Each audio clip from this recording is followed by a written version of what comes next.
different? How different? Impactful, cutting edge. Let's take this form, this very American tradition of entertainment into the 21st century, the new millennium. Okay, no. What's the name of the show? The Wendy Williams Experience.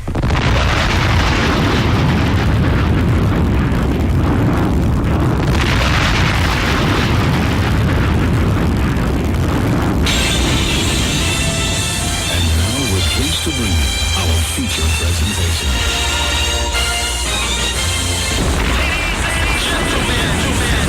What you're here about to witness, the greatest queen of all time. Okay, party people in the house. Turn it up, yo. Turn it up. This is it. Allow me to reintroduce this queen. From west to east. Just better get it right. Y'all know the name. Wendy Williams. Been in this game for a while.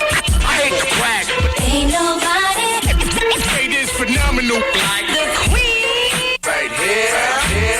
Who the world is this? There's so much drama. From yo block to yo block. Heard of the number one female. Been doing this for years. Every barbershop, beauty salon. Who the world is this? There's so much Again and again. Wendy Williams, bringing your name up. A lot of you haters Scared to death. She at it again. Wendy Williams. She in it to win. Wendy Williams. She back and she staying. Wendy Williams. The ain't playing. I like to present you. The winner of the Game Sheet of the Year award. Once again. Introducing the queen. Hi, everybody. Welcome to the show. I'm glad to be here, only I'm not quite here yet. I'm still downstairs on Park Avenue. I see my garage 100 feet ahead, but the traffic, the snow, it is what it is. I'll be there momentarily. Welcome to the Wendy Williams Experience. Hey.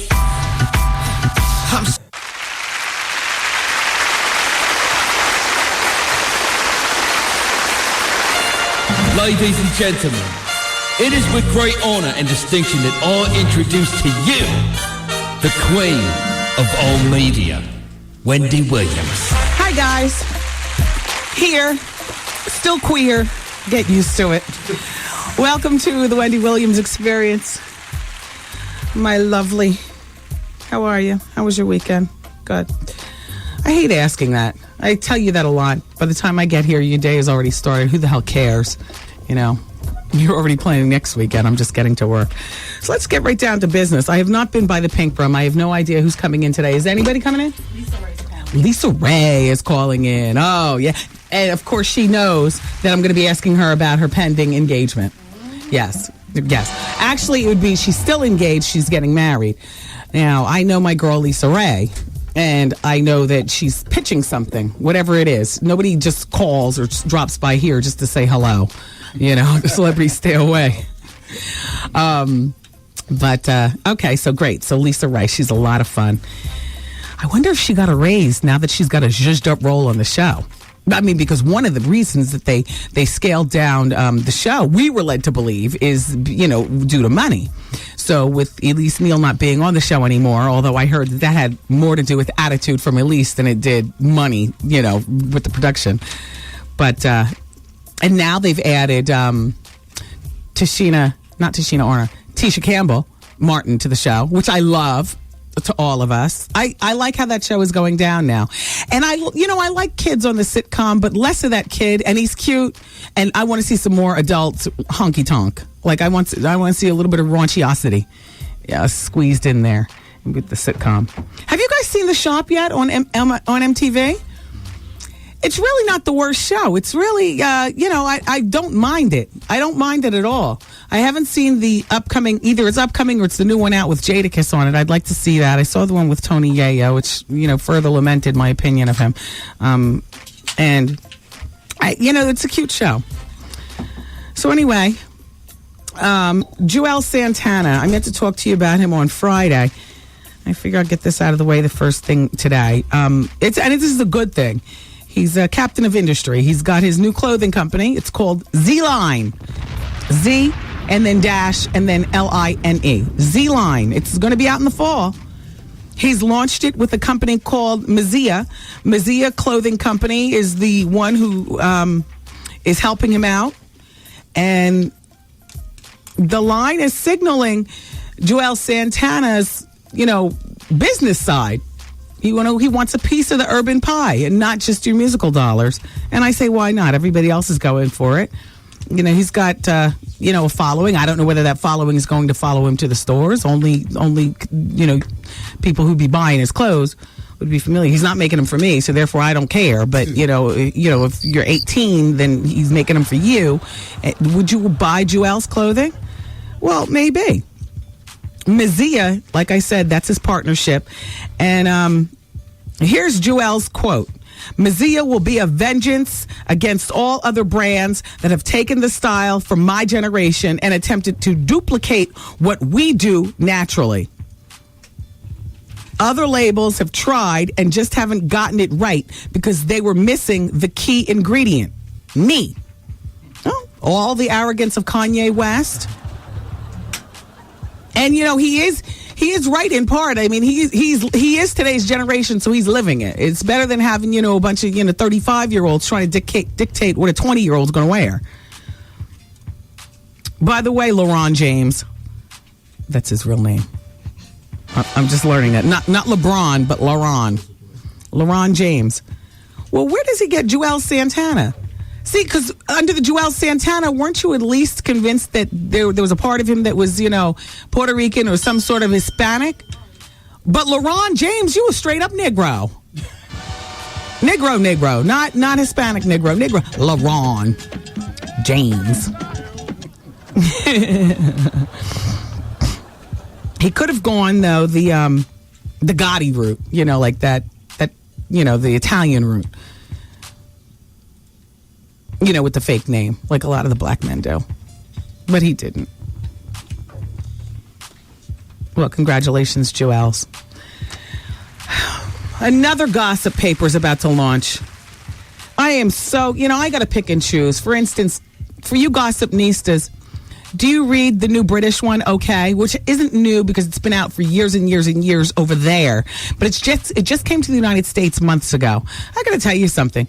There's too much stuff in it. I don't even read OK Magazine. And some of the Girl Fridays, they pick it up and they'll leave it, in my reading area.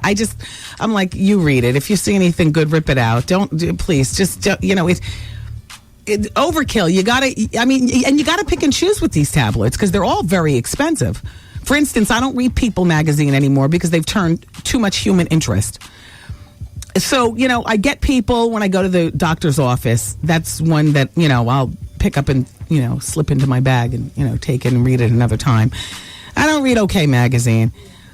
The New York Post here in New York, what you need to know if you're not in New York is that page 6, which is the gossip page, has become wildly popular over the years as the public's thirst for wanting to know about celebrities has really heightened. It's at a fevered pitch now.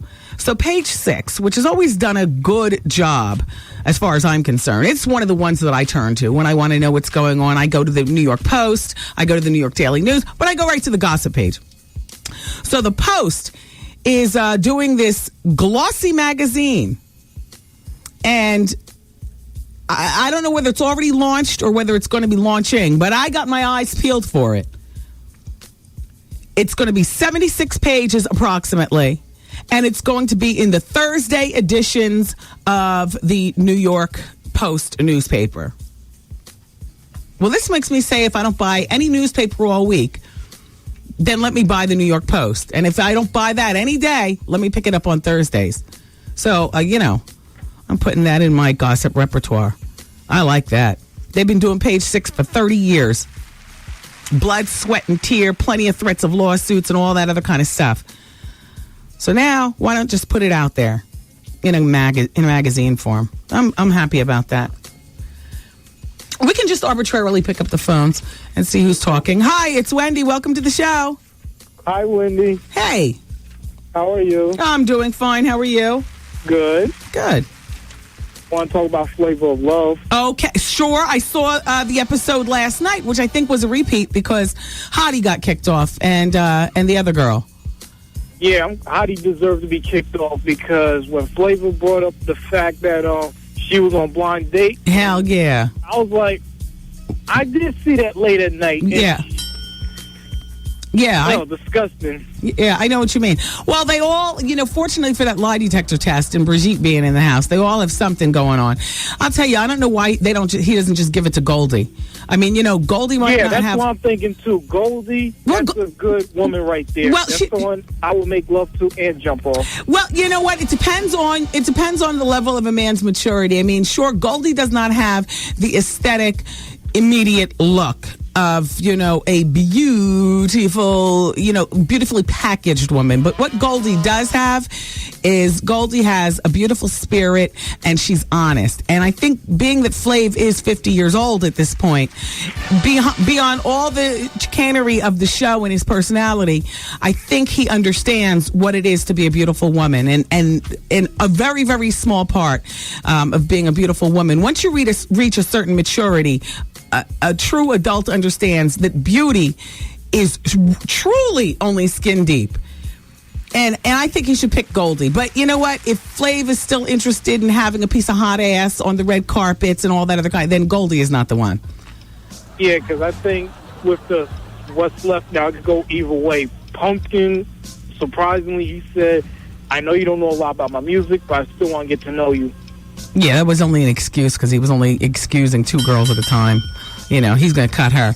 I mean, hell, even New York, even though she's crazy, she's at least more, nothing wild came up out of her life other than that she's honestly crazy in love with him. So she might need to be watched by security guards, because she has potential to be a horrible stalker.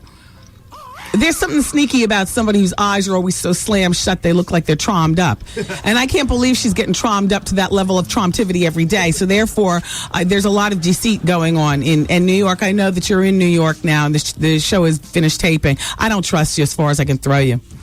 You got a wicked look, woman. You can't look somebody in the eye when you're talking to them. Your eyes are either slam shut from the trom, which I don't believe, or slam shut from, some sort of, maybe that's just the way your eyes are, but, there's something very, very distrusting about you. And the idea that you have the stalker gene, I'd throw you back. Detective Roy also figured that one out. Yeah, and what do you think of Hoops? Yeah. I like Hoops. I forgot what her problem was with the lie detector, but I like Hoops. At first I thought Hoops was looking for a beard. She was fighting with Bridget. Yeah, she was fighting with Bridget, and so what? I didn't see anything wrong with what Hoops said. Flav likes it. I didn't see anything wrong with that. Bridget doesn't want to see him with anybody. Listen, Goose is giving me the countdown, but we're here, and we'll be here for a few more hours. Thanks. Wendy, man.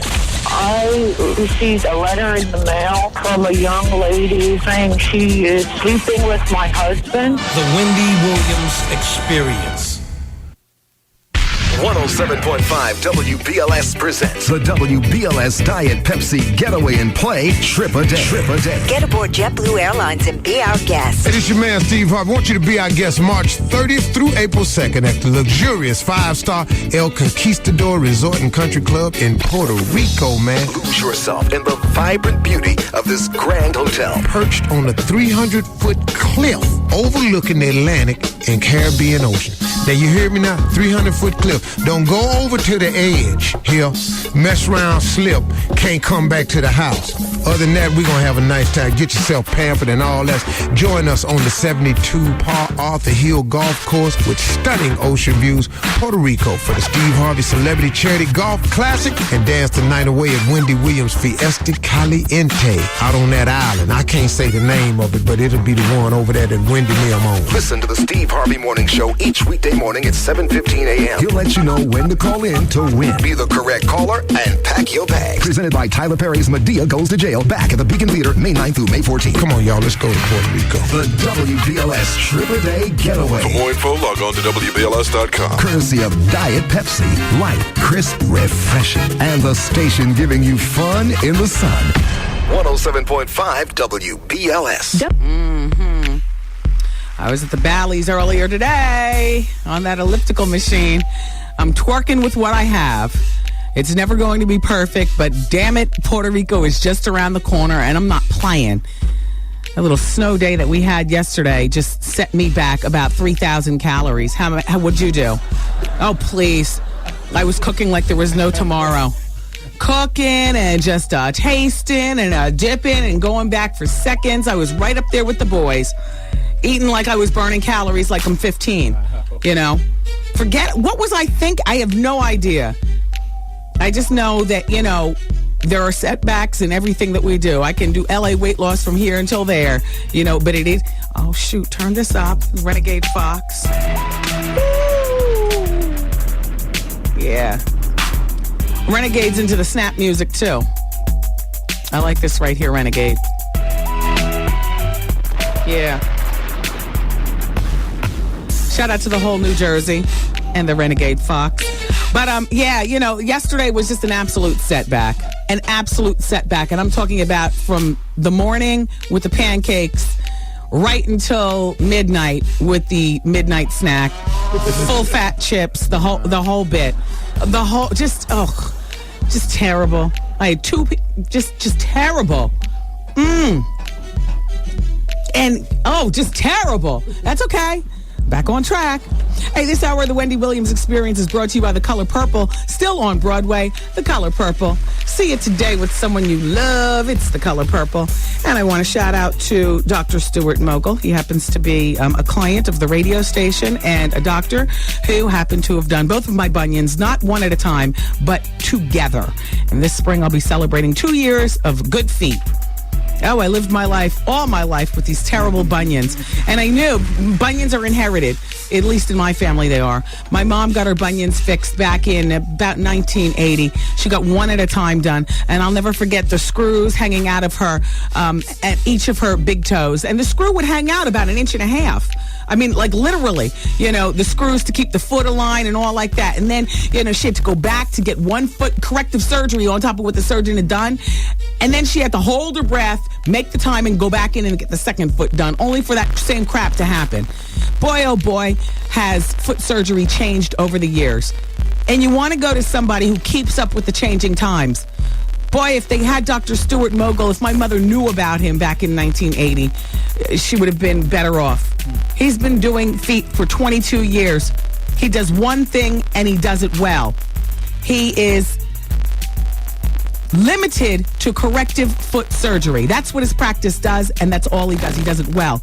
Surgical procedures, including bunions, corns, hammer toes, crooked toes. Dr. Stuart Mogul has been on The View. He's been written up glowingly in the New York Times, New York Magazine, Vogue, Shape Magazine. He's been on TV ad nauseum. I'm surprised you haven't heard of him.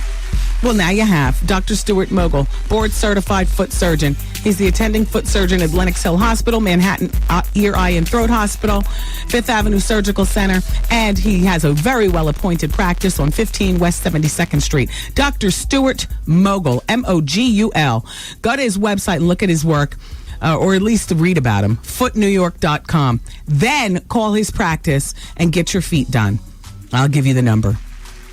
My mom only had one bunion done at a time. If she knew a genius like Dr. Mogul, he would have had her, first of all, get both of them done at one time and let her know that, you know, you're better off regarding your time getting them both done at one time. Just lay down once, let us put you under once, you know, you deal with it once, and your feet are great forever. And I never had any screws hanging out of my feet. Never. Truth be told, I just came back from reflexology. You know what that is? That's where they work your feet over roughly. You know, squeeze, squeeze, squeeze. I get that done over at the day spa. My mother could never have reflexology. She forever has. Now, she doesn't have pain when she's walking. She didn't go to Dr. Mogul. She, you know, but, you know, nobody could ever squeeze her feet like that again. They're just not the same feet. Aesthetically, they look better. They feel better in her shoes, but you can't squeeze. She has still some foreign matter to hold her feet together forever. She's, you know, she's between 68 and 70. I forget how old my mother is, but whatever it is, it's not worth it at this particular point. They are what you have. Not me. I went to Dr. Mogul. I have nothing in my feet but bone. No screws, no foreign matter. 212. Call Dr. Mogul. 212-769-0066. 212-769-0066. Get your bunions. your corns, your hammer toes, crooked toes, whatever it is you have going on with your feet, go check with Dr. Stuart Mogul before you think about making a move anyplace else.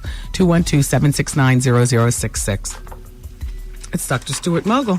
Thank you. So, who's working the telephones today? I would love to know. Okay. They're not being worked expeditiously enough. I see nothing pertaining to who's on the line. All right, let's just start picking up the phone. There you go. Hello. Hey, Wendy, how you doing? Hi, how are you? Doing good. Got a question for you. Okay. We wanted to find out some info on the little rumors that's going around on different radio stations about the beef between Mary and Jamie Foxx. I don't know that those are solid rumors. Yeah, I didn't think so. And I'll tell you what, and even if there's truth to the rumors, here's my feeling about that.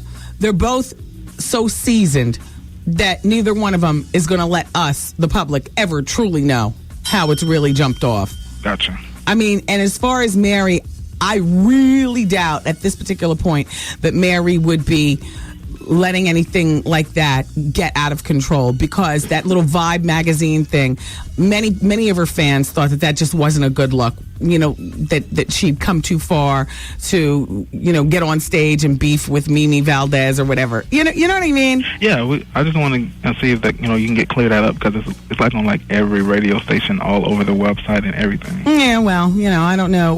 So what is your thought on it as the consumer? Well, of course, I don't believe it's true, because of course I'm a huge Mary fan, so I know where Mary is in her, I know where she's at in her life to date, so I don't think she would really stoop that low to act like a diva in front of so many people just because of little simple things well, although she might. Mary sold 700 and something thousand copies first week, and that is not just phenomenal for Mary, but that's phenomenal for anybody. So, maybe she is on a high horse. Maybe she did. I don't know. Nobody truly knows. I haven't talked to any set-siders. I would love to talk to somebody, who's actually, been privy to seeing it. Correct. So, to get a better handle on it. Right now, I know what you know. And that is, chitter chatter. Gotcha. Yeah. All right, thanks a lot, though. Take care. Bye-bye. You too. Bye. Hello. Hi, it's Wendy. Hi, Wendy. Hey, what's going on? Wendy, I just wanted to tell you about this website. I heard it last week. This website, you type in your zip code, and it tells you about sexual offenders living in your neighborhood. Yeah. It shows pictures of them and their addresses and everything. I know. We ran it before we bought our house. Oh, you did? Sure. Oh, my God. I seen it, and my father knew 3 of the people that were on the list. They put their picture, apartment numbers, and everything. So I thought maybe the listeners be interested in that. Yeah, that's awful. As a matter of fact, the last couple of houses that we had purchased, this one that we live in and one that we had lived in before, we went on the same website. Oh, it might not be the same one, but a similar one. And no, I'm not web savvy, but, our realtor did, with us sitting right there, did the printout so we could just look at everything. Oh, well, I thought maybe the listeners would want to have it. But yeah. All right. Well, go ahead. Give the website. Oh, okay. It's www.familywatchdog.us. Okay. And it's a great website. All right. Thanks, Wendy. Thanks for calling. Bye. Bye-bye. Line number 6, Ronnie's there, driving. Hi, Ronnie.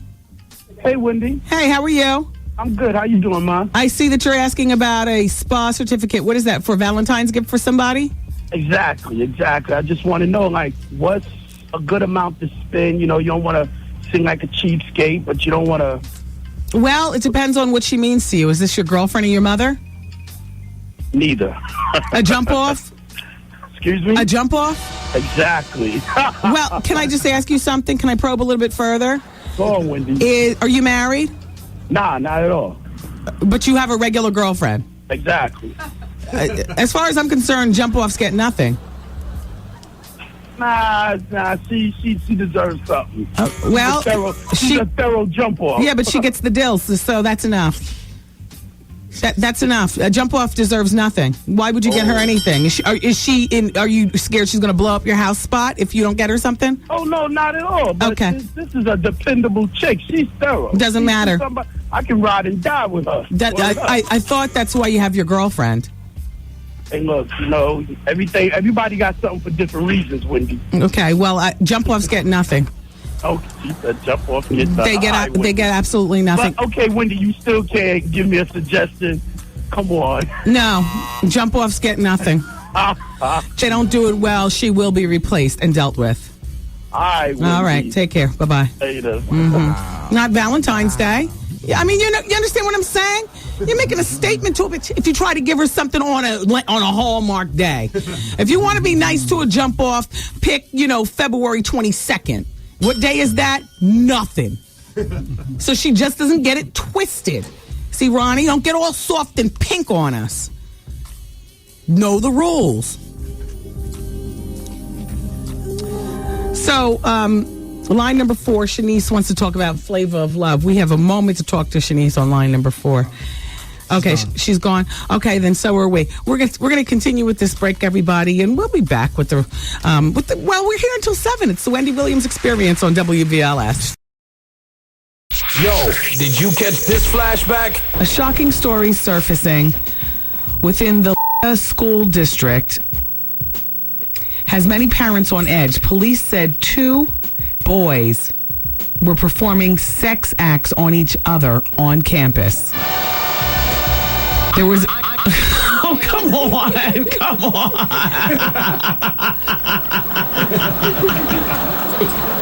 How you doing?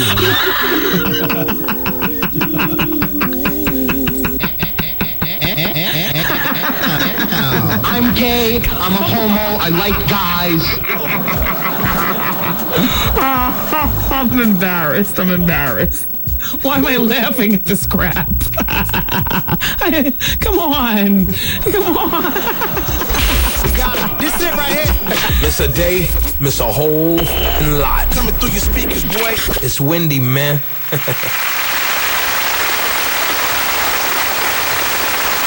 Yeah.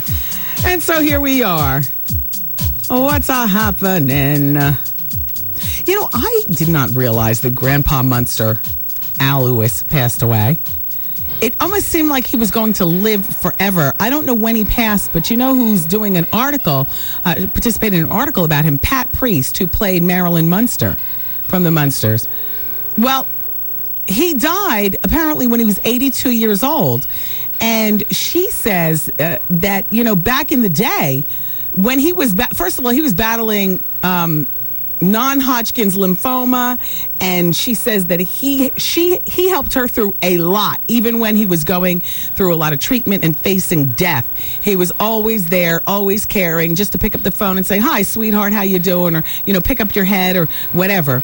And she also says that back when they were actually filming the Munsters, he was very protective of her on the set because she hadn't been in the business long and she was very naive. And, when she would get upset, he would console her. And they stayed in constant contact even when the Munsters stopped filming. He and his wife, Karen, both stayed in contact.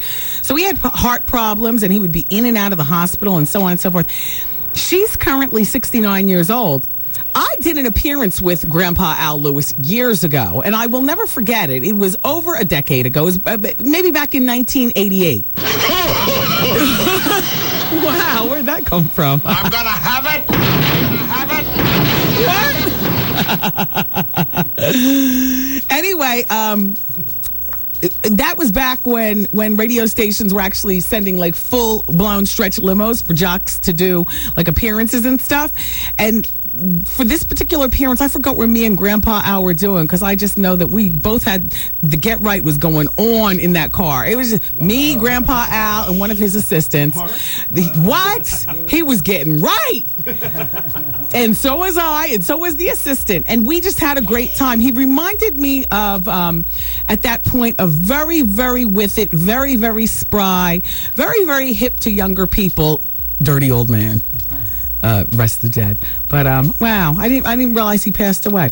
Anyway, let's get to the telephone. Let's talk to Wanda. She's 26 and she wants to talk. Oh, line number 1. She wants to talk about. Oh, she's not there. Okay. So is Lucilla on line number 5? Yes. Lucilla's 50. Hi, Lucilla. Hi. I see in the computer it says you just wanted to call to say hello. Yeah. Hello. Hello. Well, thank you for listening. Huh?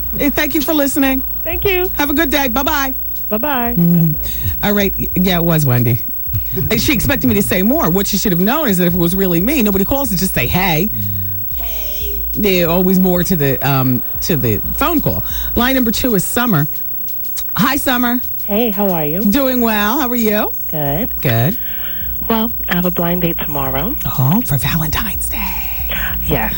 Okay. And he's really sweet. Like, I know him, but we don't know each other. Have you ever seen him? Oh, he's fine. Okay. But we're going to be like the only 2 singles at this whole couples thing. So it's kind of like a hookup. Perfect. I'm not sure of a gift, though, because I know everyone else will be exchanging gifts, so I don't know what to get. Nothing. No. See, you don't have to do that in front of everybody else. You don't owe them any. See, you got to be careful because your first date together is Valentine's Day. Mm-hmm. I mean, you can give him a flower or something like that, but I don't think that guys much care. You know, if you've got a sparkling personality, he's more into your look. If he gives you flowers, I wouldn't read that much into it other than he's feeling like he's got to do something obligatory because it's Valentine's Day. Right. You know, I wouldn't suggest getting him a gift. A gift is your time. Exactly. On Valentine's Day. Mm. And he could say the same thing about you, so therefore don't expect anything from him either. True. So where are you guys going where everybody's going to be exchanging gifts? What is this, a house party? Yeah. Yeah. Mm-hmm. And he's picking you up or you're meeting each other there? We're going to meet there. Good. Perfect. And it's going to be nice, really nice. Does the whole place know that this is you guys' first date? Yes. Wow. So they're going to be more focused on you guys than anything else. Mm-hmm. We're going to slip out the back door, though. Yeah, I was going to say, don't cave into the pressure and at some point leave them and just do you all. Yeah. Yeah. Wow. Well, good luck. Thank you. All right. Take care. Bye. Bye-bye. Yeah. I got this letter from this woman. You know how sometimes we talk. Well, we talk race a lot here on the show. And, you know, I've mentioned a lot when we talk race in terms of couples about how, well, like if you're dating somebody from another ethnicity, thank you. If you're dating somebody from another ethnicity, when you get mad, I mean mad to the highest of madtivity, do you call that person out, maybe a negative stereotype from their people's background? Wow. You know what I'm saying? Because I could see myself losing it and saying it, and then that would be the end. But then again, I could see somebody losing it and saying it to me, and that would be the end. Calling me an NB. You know what I'm saying?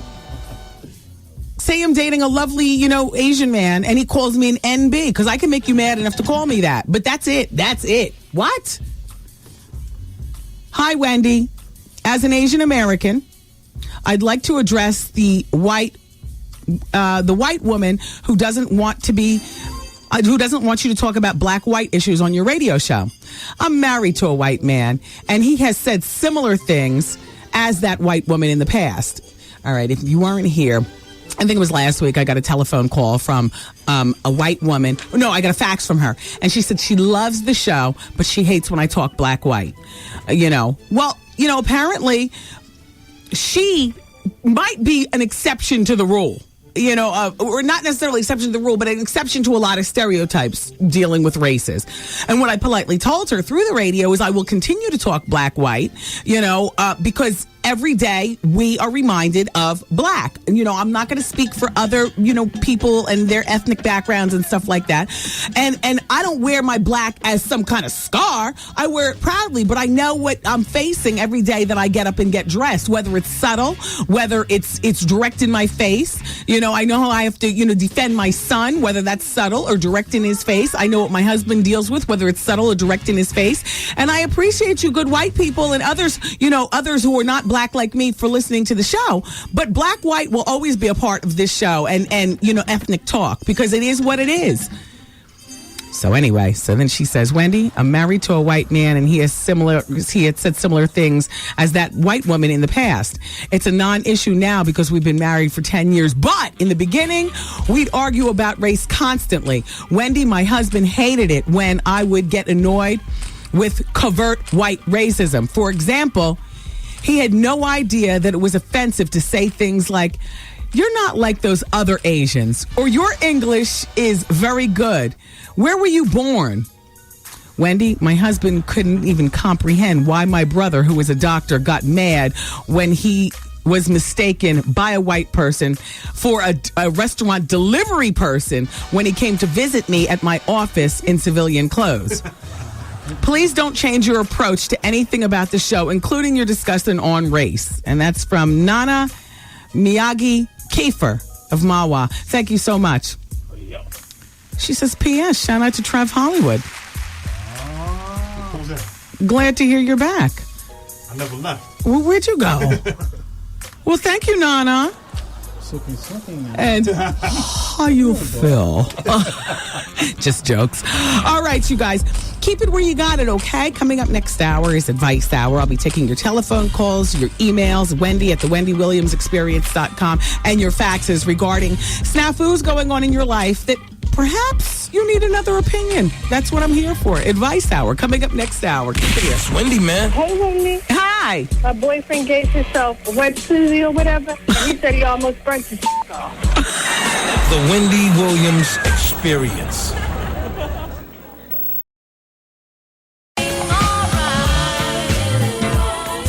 Everybody needs some. Should I leave? Like, is that selfish to my son? Come get some. Let me tell you, Wendy, it's really a trouble with a dude. Advice Hour. I'm having a problem with my fiance and his family. I was in a relationship with this girl for like 18 months. She told me the relationship meant nothing. Always drama. Call Wendy right now. 1-866-GET-WENDY.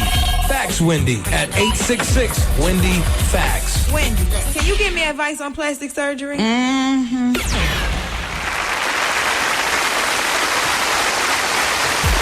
All right, and I'd like to start off Advice Hour with Wendy's Medical Minute. Just a little something that I pull, whether it's from magazines, internet, or whatever. My word on anything is never the last word. In advance, I advise you to always check with your doctors pertaining to anything I talk about on Wendy's Medical Minute. But today I want to talk about the differences between men's skin and women's skin. Some of the things are very fundamental, but other things are, might be surprising to you. For instance, men's skin is thicker than women's. Duh. But it also has a higher portion of collagen, which is why men don't wrinkle as quickly as women. Also, men don't age as quickly as women around the lower face and neck area due to the constant exfoliation regarding shaving. That apparently is very helpful in men's skin. Also, they say men's facial skin has a higher water binding capacity, which means that it maintains moisture a lot longer than women's skin. Men should use a moisturizer that is light and easily absorbed. They say that men's facial skin is 15% oilier than women's. And they also have significantly larger pores. This also means that their skin gets dirtier. Let's talk about women's skin. Well, we're still talking about men's skin, I'm sorry. But like women, the area around the eyes for men is very sensitive. And it's one of the first places that shows aging for both men and women. This area doesn't secrete oil on its own. So it's very necessary to moisturize that area. Men, for you too. And since men tend to spend more time outdoors, their skin is more susceptible, they say, to environmental pollutants. So for men, using a toner with a glycolic or alpha hydroxy acid is going to help you reduce the size of your pores. One more thing about men's skin. Men need to protect their lips with lip balm with an SPF of 15 or higher.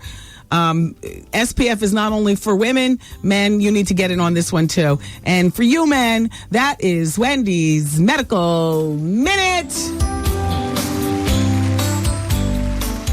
Thank you. On Friday, we were talking about butt implants, butt injections, and all things having to do with, plumping up your booty. I really couldn't get a read on very many people calling in, but after the show, I received this email. Wendy, I'm a man, and I had some silicone injections to make my butt rounder. There's a woman in Harlem that does it undercover, and she also hooks up drag queens with shots for their breasts, cheeks, and chins. She does men and women. I've heard of this type of work being done in people's houses. I would not advise this at all. But I heard about it as long ago as maybe 6 years ago. Down low spots, a particular man or woman who gives silicone injections to, help plump up and stuff like that. So while you wouldn't want to go to somebody's house to get it done, you might want to ask your doctor as opposed to asking around with your friends or whatnot, because I'm not familiar whatsoever with butt injections. Perhaps I need to be, but I'm not. I'm frightened of. Anyway, let me read this, and then we're going to go to the telephone. Dear Wendy, I have a new guy friend, and we had our first sexual experience last night. Oh my gosh, Wendy, he is so freaky. I feel he's a little over my head, and I'm a bit out of his league. I'm not that experienced, but he definitely is. How can I try to open myself up to do things like give professionals? Wow, that's really basic. Or licking in unknown parts. I giggle and I run shy with that kind of stuff. What should I do? P.S. I'm going to try getting drunk. What do you think? That's from PYT. She's 23 and he's 29. Well, I'm not going to advise drinking, although in my head I'm telling you something. But what I would say to you is that, don't do anything just for him. Do it for you. And being that you're not that experienced in general, you don't know what you like or don't like because you're so inexperienced. So perhaps take his hand and let him guide you through, the many things that people do in bed and see where you get. When it gets uncomfortable for you, let him know. And I would caution you, don't lie about it. And if that means losing him because you can't keep up with him, well, you're only 23. You will love and lose many before you find the one. So thank you, PYT. Okay. Deja is on line number 2, and she wants to talk about Valentine's Day. Hi, Deja. Hi, Wendy. How are you? I'm doing good. Good. Okay. I'm glad you're calling about Valentine's Day, seeing that tomorrow is the big day. Yes. Okay, so let's talk about it. Oh, my gosh, Wendy, my friend is about to make a fool of herself. Out of herself? Yes. Okay. She just met this guy, say, like a week and a half ago. Mm. And she's calling him my boo, my boo, my boo, my boo this, right? That's fine. But tomorrow's Valentine's Day, and she called me. She's like, well, what do you think I should get him for Valentine's Day? And I said, I don't know if you should get him anything. I mean, it's brand new. Get him a card. You can't get him a teddy bear because that's, looked at as gay. But you can get him, well, not only that, but if she's your age, then it's looked at as grow up. She's 23. No, she's only 23. Oh, 23. Okay. Yeah. Okay. But she wants to get him a $150 pair of suede loafers. Like, I think that's too much. I think that's too much for just to talk to somebody for a week and a half. You don't think so? Yeah, and she's playing herself. And she's asking me, like, well, what should I get him? What should I get him? I mean, I just think a card should suffice, and she's saying that she thinks the shoes is good. I said, even like maybe cologne. She was like, no, that's too intimate. Cologne's too intimate, but to spend $150 on a pair of loafers is Listen, if I just started seeing a guy a week and a half ago, I would get him a card, and I would watch what I say in this card, watch what Hallmark is writing. And then not only that, I would agree to having a Valentine's dinner. That way, neither one of us is getting a gift from either. We're both enjoying each other's company for dinner. There's no pressure on it. And you know what? For her, since she's loony enough to buy him a $150 pair of shoes, whatever card she gets is probably going to be so sapsuckery, he's going to be running for the hills. Hey, that's what I said. I said he's going to run from. He's going to run from her now because he's going to think that she's getting too attached, or he's going to think that he can suck her into buying him anything. If that's just a week and a half. She's a fool. She's spending $150. She's a fool. All right. Thanks for calling, Deja. Thanks, Wendy. Line number 3 is Shirley. She's 28. And she's not there? Okay. Gwen is on line number 4. Gwen's going too? Yes. Okay. How about, you have line 6? Okay, so that's Tanya. She's 18. And hi, Tanya. How you doing? Hey, how you doing? This is something about a relationship. Tell me all about it. All right. I'm seeing this man, and he has a girlfriend, and they've been going together for about 4 years. But the thing is, me and him been liking each other for a while, but neither one of us never told each other. And now that we're seeing each other, he has a girlfriend that he doesn't want to break up with. And sex is involved with us and everything. And, like, he don't want to choose, like he said, he don't want to choose between us, but he wants both of us, and like, I don't know what to do. Okay, you called him a man, but you said you guys have been feeling each other for a long time. Now, you're 18. How old is he? He's 22. Yeah. And he and his girlfriend of 3 years, do they have children together? No children.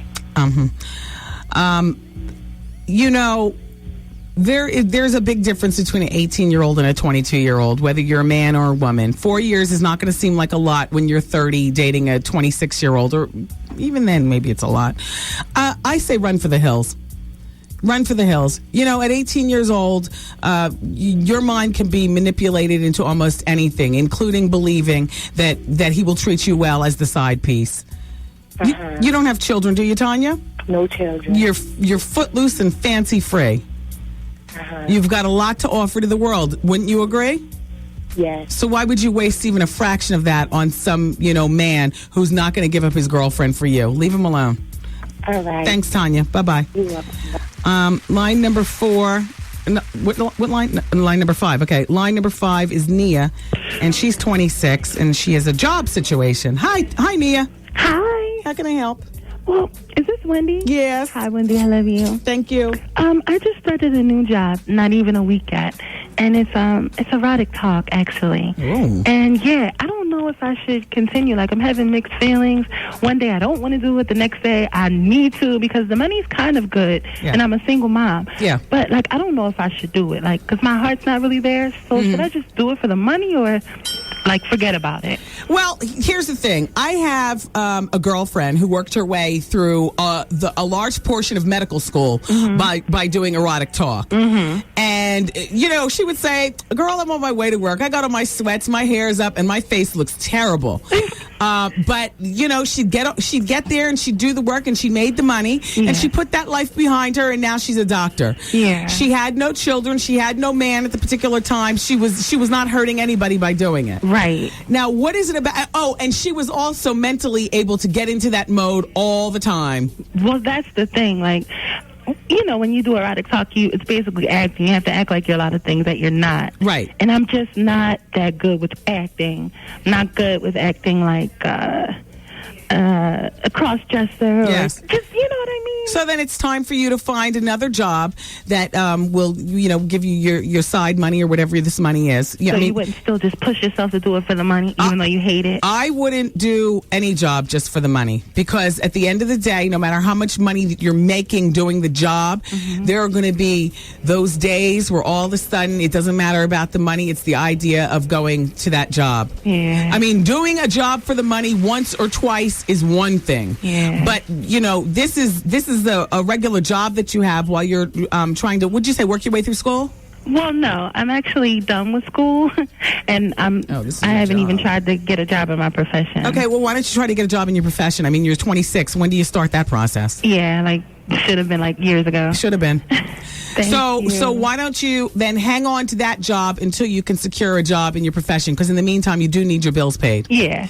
And just try to get be true to yourself. You're not a sexual vixen to be talking like that. But but the next job that you get, promise yourself it's going to be something in your career, so you can actually start having a career as opposed to a job. Yeah. Thank you. You're very welcome. Look, you don't want to have looked back on your education and say you wasted your money.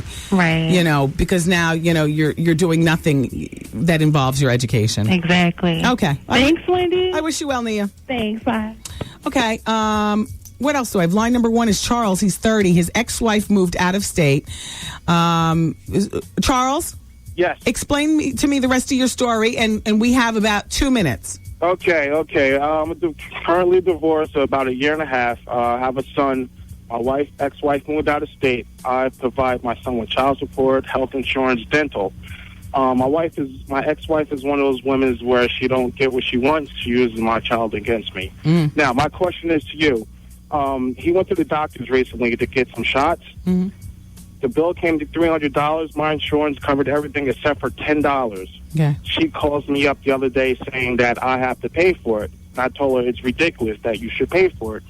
She said, if you don't pay for it, you're not going to see your son. So am I wrong for not paying her the $10?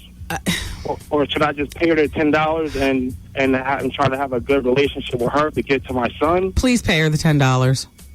Yeah, and send her an extra 10 to for her damn troubles, and maintain the line of communication with your son. If $10 is what's separating you and your son, and just realize that you're dealing with your ex. I mean, you weren't perfect, and neither was she, which is why you're divorced. But $10 should not even be yes. Send her that money, please. And it shouldn't be no big deal. Like, neither though I provide him with all the insurance, and I mean, all she had to do was pay the copay. I mean, basically. Okay.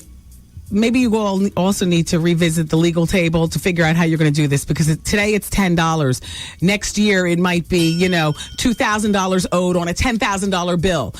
Insurance covers $8,000. Now you're expected to pay the $2,000. So now you guys need to get a more definite handle on who pays the out-of-pocket costs.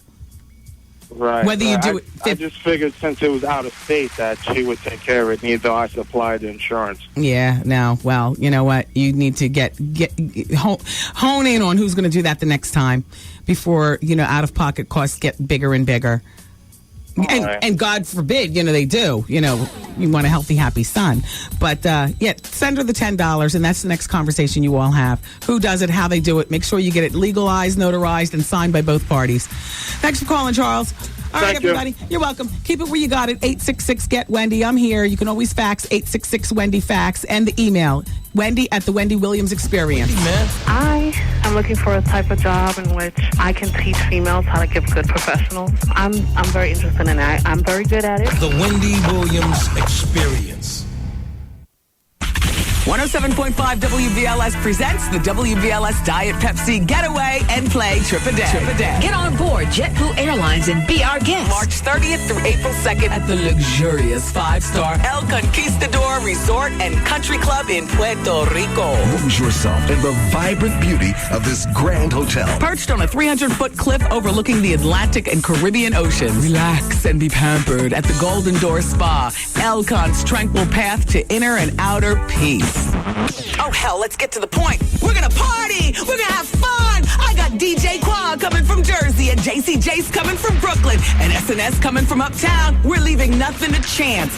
Keisha Coles is going to be entertaining us, and I need you to be at my private island party. It's Palomino Island. Come on, let's go to Puerto Rico. And hey, the party is sponsored by Bally's, so get your Bally's Total Fitness on. Oh, and don't miss Steve Harvey's Celebrity Golf Classic. Listen to the Steve Harvey Morning Show each weekday morning at 7:15 a.m. He'll let you know when to call in to win. Be the correct caller and pack your bags for the WBLS Getaway and Play Trip a Day to the El Conquistador Resort in Puerto Rico. For more info, log on to WBLS.com. It's the WBLS Trip a Day Getaway. Courtesy of Diet Pepsi. Light, crisp, refreshing. And the station giving you fun in the sun. 107.5. How you doing? WBLS. WBLS and the New York City Department of Health encourage you to quit smoking. Call 311 for more information. Oh, we're on our way to Puerto Rico. Have you booked your trip yet? Or are you still waiting to win? Well, you can wait to win, but you figure with all the people listening and trying to get through at one time, your odds aren't as great as if you just called. Call now. I'll give you the telephone number, and I will also let you know that March 17th is the last day of booking this trip. March 17th. That's what I've been told by our marketing department here at WBLS. We're going to Puerto Rico from March 30th through April 2nd. We are staying at the 5-star El Conquistador Resort and Golden Door Spa. It's a country club. It's right there in Puerto Rico. A beautiful place. You can call 888-212-4534 to book your trip now. And Steve is having his celebrity charity golf classic, which is going to be wonderful. And I'm having a bunch of parties, which are going to be wonderful. Hey. Yeah, well, that's what I do. We're going to have the Wendy Williams Comedy Experience. We're bringing JC Jace, DJ SNS, DJ Qua, all doing the music for my various parties. Keisha Cole's going to be joining us on Saturday night for the big party on Palomino Island, which is a private island off the coast of Puerto Rico. And if you are thinking of bringing anything remotely ironable, linen-y, it's not that kind of party. It is about, hell, just keep your bathing suit on and come to Palomino Island. Leave your sandals or whatever you're wearing on your feet right over where the boat pulls in. Nobody's looking down there. We want you to have fun. Don't be tight. Like you don't know how to loosen up. This is a get loose fun time. 888-212-4534, and I'll see you in Puerto Rico. It's going to be a lot of fun. Listen, WBLS and Channel 13, we're celebrating Black History Month. Exploring the Black Experience is a terrific series going on. You tune in this month on Channel 13. Check your local listings. They've got a lot of stuff going on Channel 13 regarding Black History Month.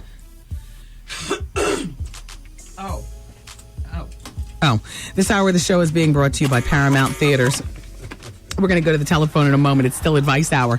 But I have to talk to you about LA weight loss. And I've told you many times that I'm on the Carb Cravers LA weight loss program. Now, for you, it might be that you crave sweets or that you crave proteins or, whatever it is that you crave, LA weight loss works with you. I only know about Carb Cravers because that's what I am. And I can tell you that with the Carb Cravers diet, the meals are a combination of foods that help me keep more satisfied than using certain starches alone. Now, what I've learned at LA Weight Loss is by using high-fibered foods such as whole grains or spinach pasta, that helps me stay fuller longer, so I digest my food slower. Also, what I've learned is on days that I choose to have my Carb Craver meals, I increase my water intake by 10 8-ounce glasses. That's to prevent water gain. Now, I know what you're saying. Well, Wendy, you're putting more water in you, so you're going to... No. There's something with these carbs and the water. I can't explain it to you.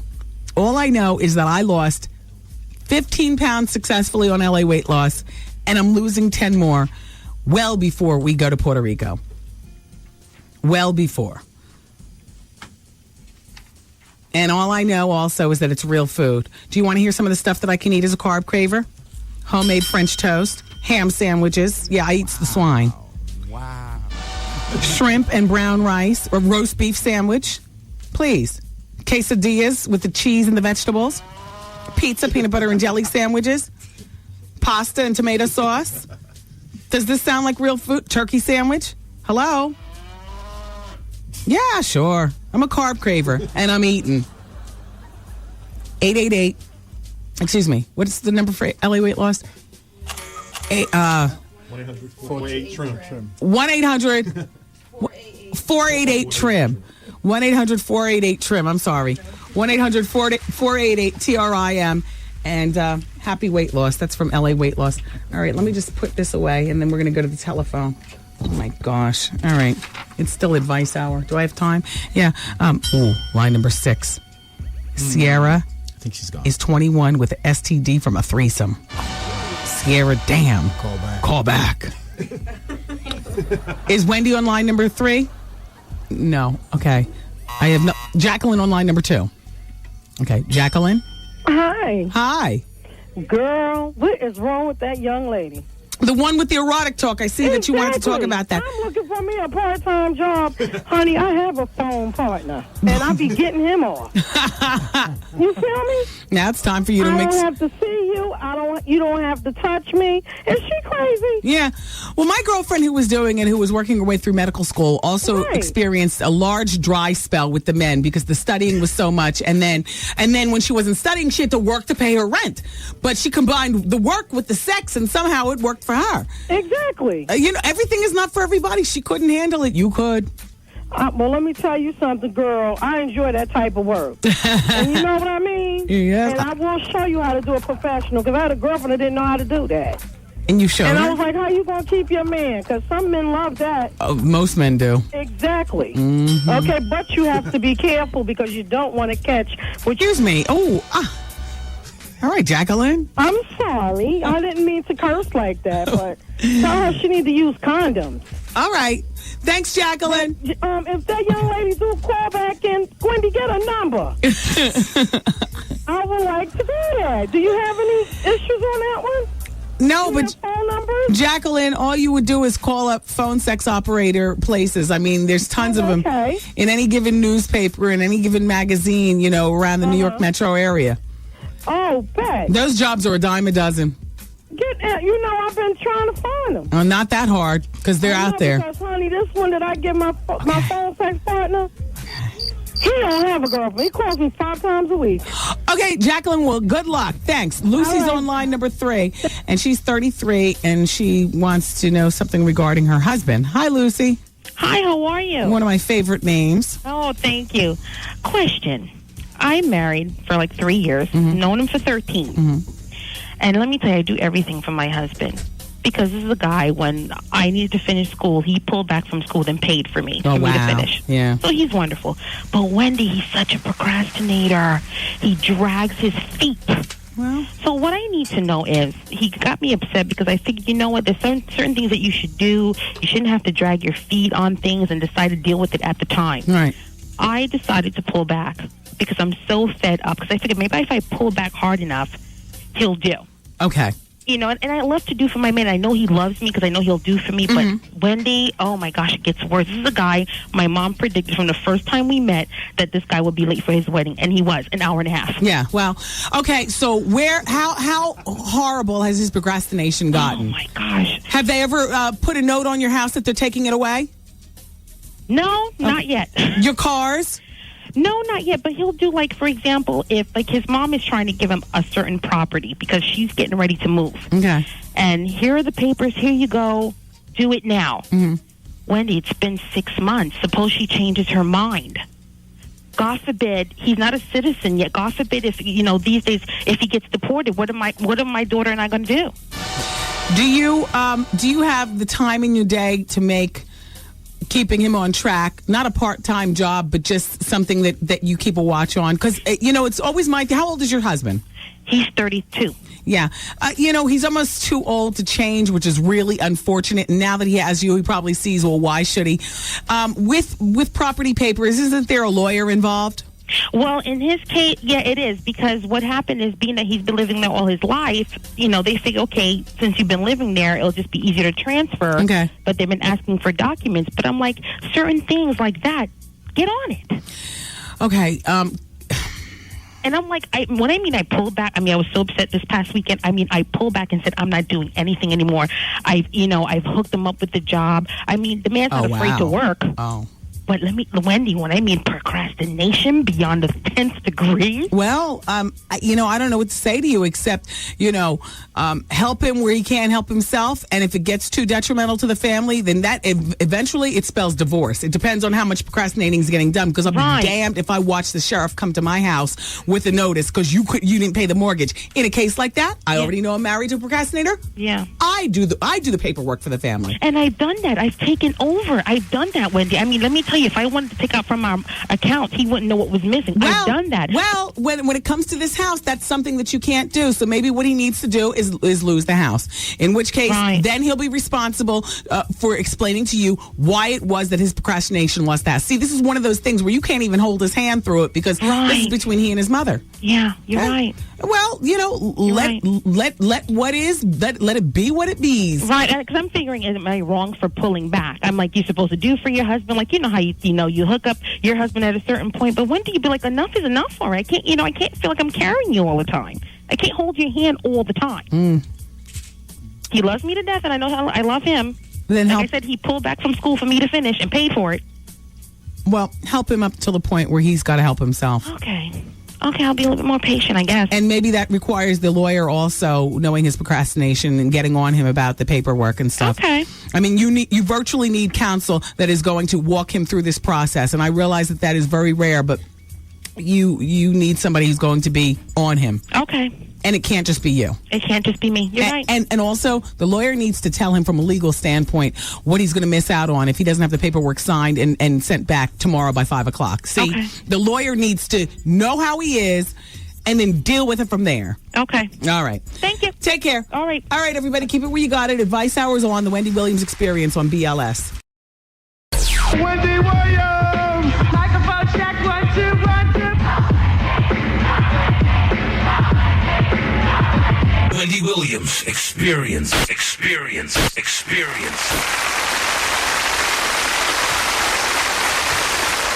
Now, right now, it's time for the Wendy Williams People Poll. We do it every weekday around this time. You can go to my website, Wendy, at thewendywilliamsexperience.com. Now, on Friday, based on Jermaine Dupri saying that the reason that Janet has gained all the weight that we've seen her gain is that she was up for a part in an independent movie.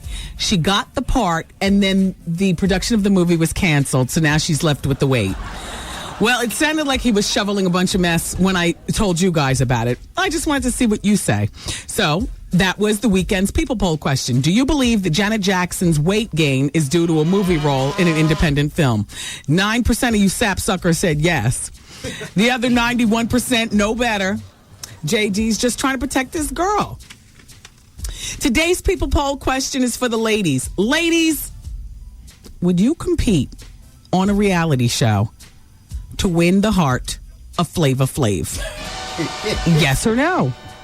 And remember, we can't see you while you answer, so be perfectly honest. Maybe it's that you're an aspiring actress or singer, or you feel as though Flav's got this money and he can do something for you, in which case maybe your answer would be yes. But I'm asking you, would you compete on a reality show to win the affection of Flavor Flav? And you can go to Wendy, you can go to thewendywilliamsexperience.com to answer. I think the address that I gave prior to that was my email. Anyway, remember last hour, and then I'm going to go to the telephone. I'm about to go to the telephone. Intern's working on the phone today. Last hour, I mentioned, the whole racial thing and interracial dating and stuff like that. Listen to this one. Wendy, I'm married to an African, and when I get mad, I'm guilty of calling him politically incorrect ethnic names. We were arguing a few months ago, and I called him an African booty scratcher. He asked me what that meant, so I told him to find out. I didn't really expect him to ask around, but he asked a classmate. And his classmate asked him who called him that. And then she was appalled to find out that it was his wife. She even told him to leave me. Some people are so touchy. And I'm not going to say your name on the radio. But judging by your name, are you white?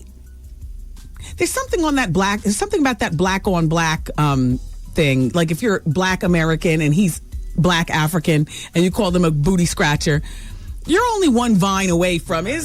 You're a booty scratcher too. You know what I mean? But if you're white or you're Asian or you're Indian or other, wow. Them's harsh words. All right, I'm ready to go to the phone. Are these? I whisked off the elevator today. I need to know where I'm going. Hello in there. Hello.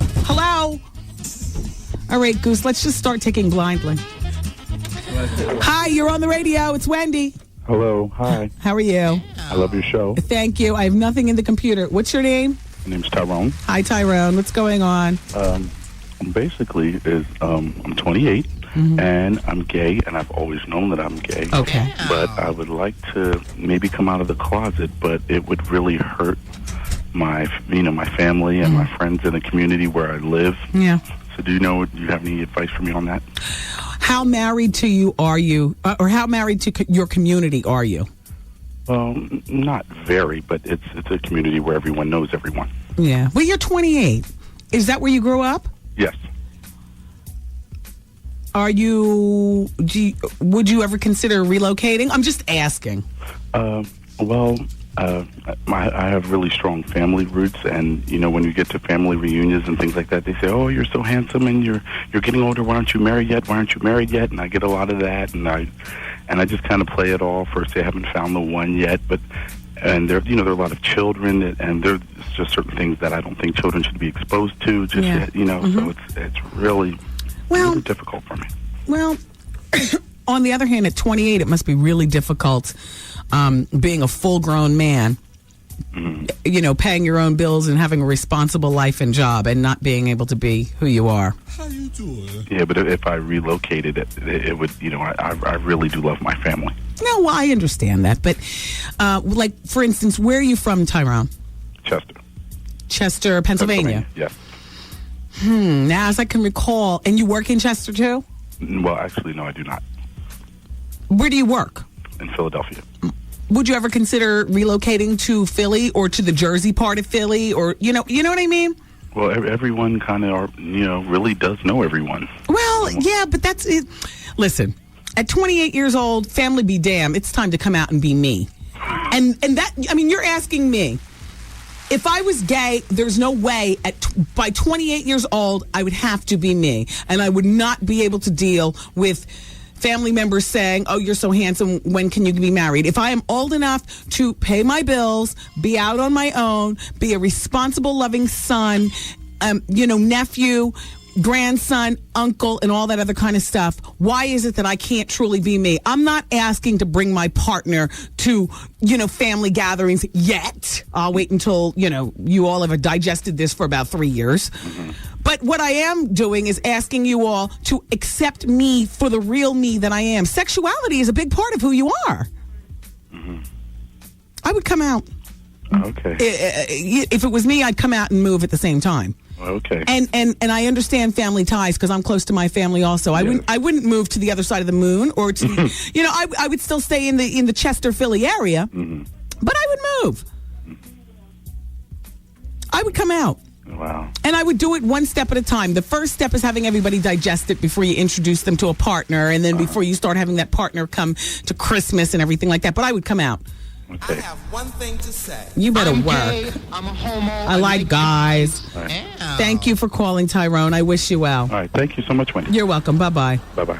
That is such a tough thing. Because family can shame you into being like a 5-year-old, even when you're 40 years old, regarding sexuality. Oh, you don't want to hurt your mother. Well, you know what? I'm too old right now. I'm hurting myself. All right, line number 2 is Carla. She's got trust issues. She's gone. Okay. Are there any other lines on hold? 5, 6, 7. Okay. We'll take line number 5. I don't know who's there. Hello? Hello? Okay, we'll take line number 6. Hello? Hi, it's Wendy. Hi, Wendy. How are you? Okay, how are you? Okay, good. We have about 2 minutes. What's your name? Tasha. And what are you calling about today, Tasha? Yes, I'm calling regarding my boyfriend. I received a text message from some chick. She was stating that she had my man last night. So I was like, whatever, I called her back. And she said, she picked up the phone. She was telling me that, she had him. He had on some red underwear, whatever. When he got home, he actually didn't have on red underwear, but they were a rust color. Okay. So I wasn't sure whether I should believe her. He's denying it completely. She had him in some form. Now, it couldn't, or did you notice the way the underwear were fitting before he actually showed him? Like, were they bubbling over the back of his jeans where, even I would see that he has on red underwear? Yes, because he does wear his jeans kind of saggy. Okay. So you will be able to see his underwear. Turn your radio down. Did you ask him about it? Yes, and he's denying it. Did you save the girl's telephone number? Yes, I do. Don't dial it back. Just look for it to be calling you again. Keep an eye on him and wait for the next flare-up. Okay. All right. Red, rust, to me, same difference. Yeah. Yeah. But, with the way clothes hang these days, the woman across the street could tell you what color underwear. Exactly. All right, young lady. Thank you so much for calling. Keep it here, everybody. More gossip. Lisa Raye and the Hour of Truth coming up. Wendy, man. I met up with this guy. We were together. We were at his house. And why do you think his thing wouldn't work? Do you think maybe he's... How you doing? The Wendy Williams Experience. Is Wendy the greatest show on earth? Wendy Williams Experience.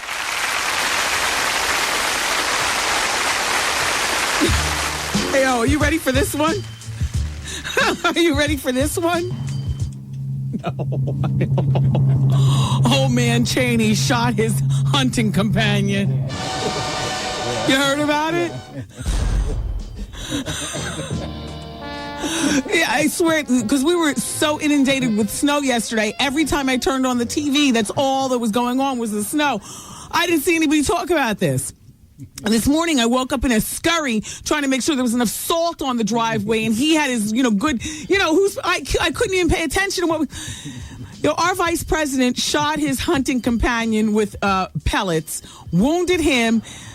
The 78-year-old hunting companion happens to be an attorney. He's listed in stable condition after being brought to the hospital on Saturday night.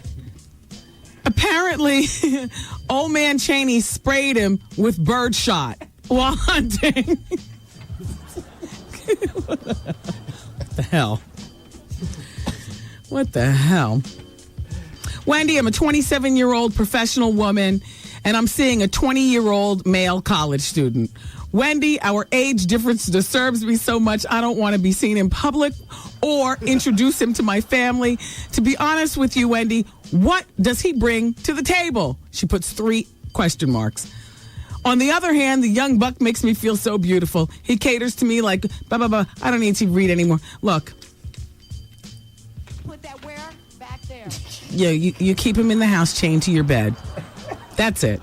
That's it. Feed him. Yeah, feed him and make sure that he keeps all that young nubile strength up so that, he's got plenty of backbone. Where are the rules that say you have to bring every man that you're with out in public or to meet your family? Where are those rules? You are a 27-year-old professional woman. This young boy is supposed to be kept where? In there. Keep him in your top drawer until you need him and then bring him out. That's it. And don't feel guilty. They've done it to us forever and they will continue to do it to us. There is nothing wrong with what you're doing. You're not hurting anybody. It's not like you're some wild whore. I wouldn't bring him around my family either. Hell, I wouldn't even, if I was 27 years old seeing a 20-year-old, I wouldn't even bring him around my friends. What the hell are you going to talk? Shut up. You know what I'm saying? A 20-year-old boy is good for 2 things. And one of them's that.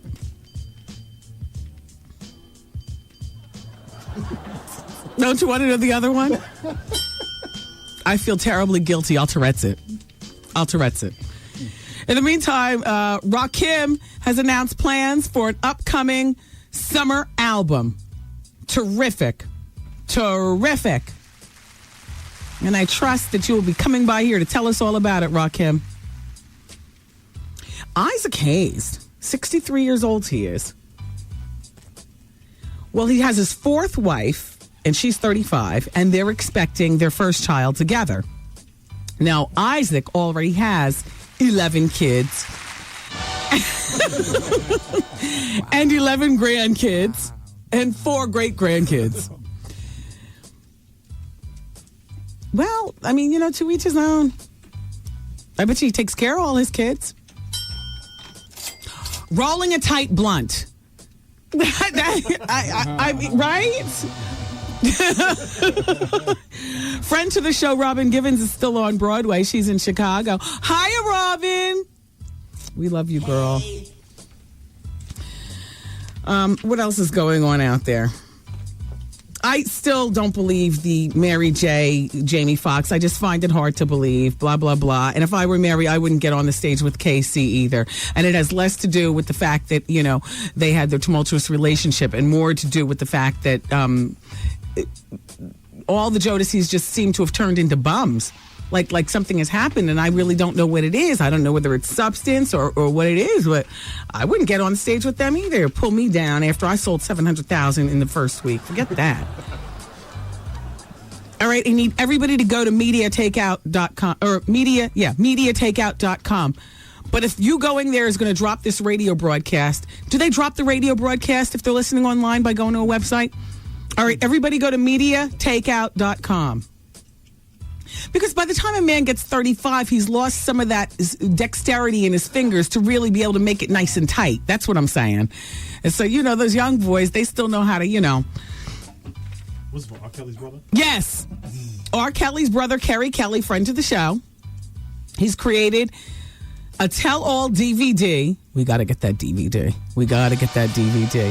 With some explosive allegations. A lot of those allegations you heard when Kerry actually visited our radio show. On the DVD, Media Takeout has done us a favor and just taken out some of the stuff, which I guess is why they call Media Takeout. On the DVD, Kerry Kelly says that R. Kelly is the man having sex with underage girls on the infamous R. Kelly tape. Kerry Kelly also claims that R. Kelly was so proud of the tape that he constantly showed it to his friends. Once he even scheduled an impromptu screening on the tour bus. According to Carrie Kelly and Media Takeout, when the tape was leaked to the public and a criminal investigation ensued, R. Kelly offered Carrie $50,000 in cash and a record deal to lie to the cops and say that he was the man on the tape. Carrie Kelly is also claiming that R. Kelly's relationship with his wife is troubling. According to Carrie, R. Kelly is both emotionally and physically abusive to his wife. He claims that R. Kelly thinks nothing of beating his wife. Carrie also says that R. Kelly and his wife have an off-the-wall sex life that includes frequent menage-a-trois. Carrie also claims that R. Kelly has had a number of inappropriate relationships with underage women. He confirmed that R. Kelly engaged in sexual relationships with the deceased singer-actress Aaliyah, and that R. Kelly molested his own niece. Finally, it says here, Carrie drops an atom bomb on the DVD. This is not such an atom bomb, but, you know. He claims that R. Kelly is bisexual. According to Carrie, R. Kelly has engaged in numerous gay relationships, and his latest song, Trapped in the Closet, is loosely based on R. Kelly's life. Media on Take has also learned that the Chicago cops are looking to speak to Carrie Kelly about the allegations he's made on his DVD. Wow. It is so cold in here, there ought to be a law. Wow. There ought to be a law. My fingers are frozen. All the blood is drained from my skin. I just am. Tony Danza, Buena Vista's scared to tell you you've been canceled. Isn't this a blip? He's got to open up the newspaper to see that he's canceled. This is in the newspaper. Hey, Tony Danza, here's a secret. Your Buena Vista bosses are too chicken to tell you. You've been canceled. Tony Danza's time slot has already been given to Rachel Ray. No, Tim, please stop trying to play around. I already turned it up. It doesn't turn up. I'm going to see what happens. Sierra's back on the phone. She's the one with the threesome and the STD, line number 3. She's only 21. I can't believe we're dealing with this. Hey, Sierra. Hi. Okay, so what's going on? So, turn the radio down. Turn the radio down. Me and my friend had a threesome with her boyfriend the other day. And, 2 days after, she noticed something on his thing. Uh-huh. And he presented it to me 2 days after for me to give him a professional. And I looked down and I was like, oh, because I didn't mean to say that. Yeah, because we're about to hang up on you. Sorry.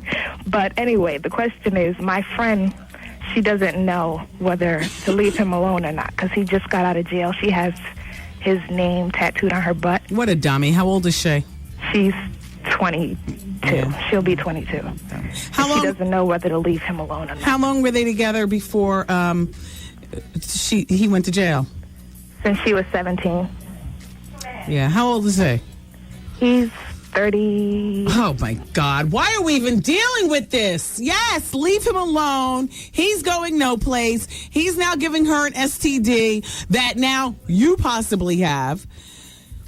You're at 21. Stay away from men of any age that starts with third E. That very rarely to never works out. Unless you're Kamora Simmons and that's Russell Simmons. And first of all, he started out with the financial advantage to be able to be taken care of. Second of all, he started out with the companies to keep her occupied. You know what I mean? Uh-huh. And then she was smart enough to take the water and drink. That is a very rare situation. 21-year-old girls don't need to be messing around with 30-something-year-old men. They are losers. That's why they mess with you young girls, because they realize that they don't have the mental capacity to deal with women, say, 26, so they go for a 21-year-old. And because young girls do dumb things like get men's names tattooed on their behinds, and they fall. Oh, my God. Listen. Yeah, it's time for her to leave him alone. And both of you all need to go and get your checkups. I use the condom, but I'm getting checked anyway. Yeah, get checked. And yeah. But he did it to her unprotected. Yeah. And she's scared to get checked. No, she needs to get checked. And then she needs to see about some laser tattoo removal and promise herself that she's learned something valuable from that situation that she'll never go back into again. Oh. Okay. And he's going to beg her to get. Well, are they living together? He's staying with a friend right now, and she's about to get an apartment. And then he's going to move in with her. She wants to know if she should do that. Because she feels bad because he has nowhere else to go. Well, of course he doesn't. He's been in jail, so therefore he hasn't reacclimated himself to society. And he's going to pray and live with her, suck up off her rent, eat her food, and contribute nothing to the household. In a perfect world, he would, make good. I mean, that's not every ex-con, but it is. She has one of the bummier ones. Wow. Yes, she should go and move out because that's a part of her getting her grown woman on. But she needs to leave him the hell alone. Leave him alone. All right, take care. Thank you, Wendy. Bye. Bye-bye. Isn't that terrible? Oh, Tubbs from Miami Vice has 12 kids too, by the way. Isaac has 11. He's got 12. Miami Vice, the movie, is going to be hitting the big screen soon with Colin Farrell and Jamie Foxx. And Tubbs, who was played by Philip Michael Thomas, is now 56 years old. And he just wants us all to know that he's doing very well. He dated a stream of women, including Dionne Warwick. And, he's got 12 kids in total. He did have a bit of problem back in the 80s with foreclosure of some property and stuff like that. But when the movie comes out, he's going to be right there at the release. And he wants us to know that he's still doing well. So there you go. Congratulations to Beyonce and the Pink Panther people. #1 at the box office this weekend. They made $21.7 million. Isn't that great? Curious George, I think was #3 or #2. My kid went to see that. Thought it was really good. By the way, we never weighed in on BET not doing the footage of Coretta Scott King's funeral live. Instead, playing just more booty shaking music and things. Yesterday is too late for what they should have been doing. They should have been there, covering it live and then showing it, in subsequent times as well. I don't know. How do you all feel about that? I mean, I'm here. We have a few hours together. So, 866 Wendy Fax. You can fax. Thanks, everybody.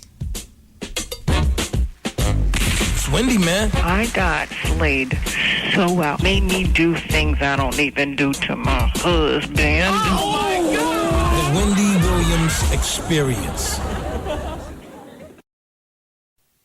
107.5 WBLS presents the WBLS Diet Pepsi Getaway and Play Trip a Day. Get aboard JetBlue Airlines and be our guest. Hey, this is your man, Steve Harvey. I want you to be our guest March 30th through April 2nd at the luxurious 5-star El Conquistador Resort and Country Club in Puerto Rico, man. Lose yourself in the vibrant beauty of this grand hotel. Perched on a 300-foot cliff overlooking the Atlantic and Caribbean Ocean.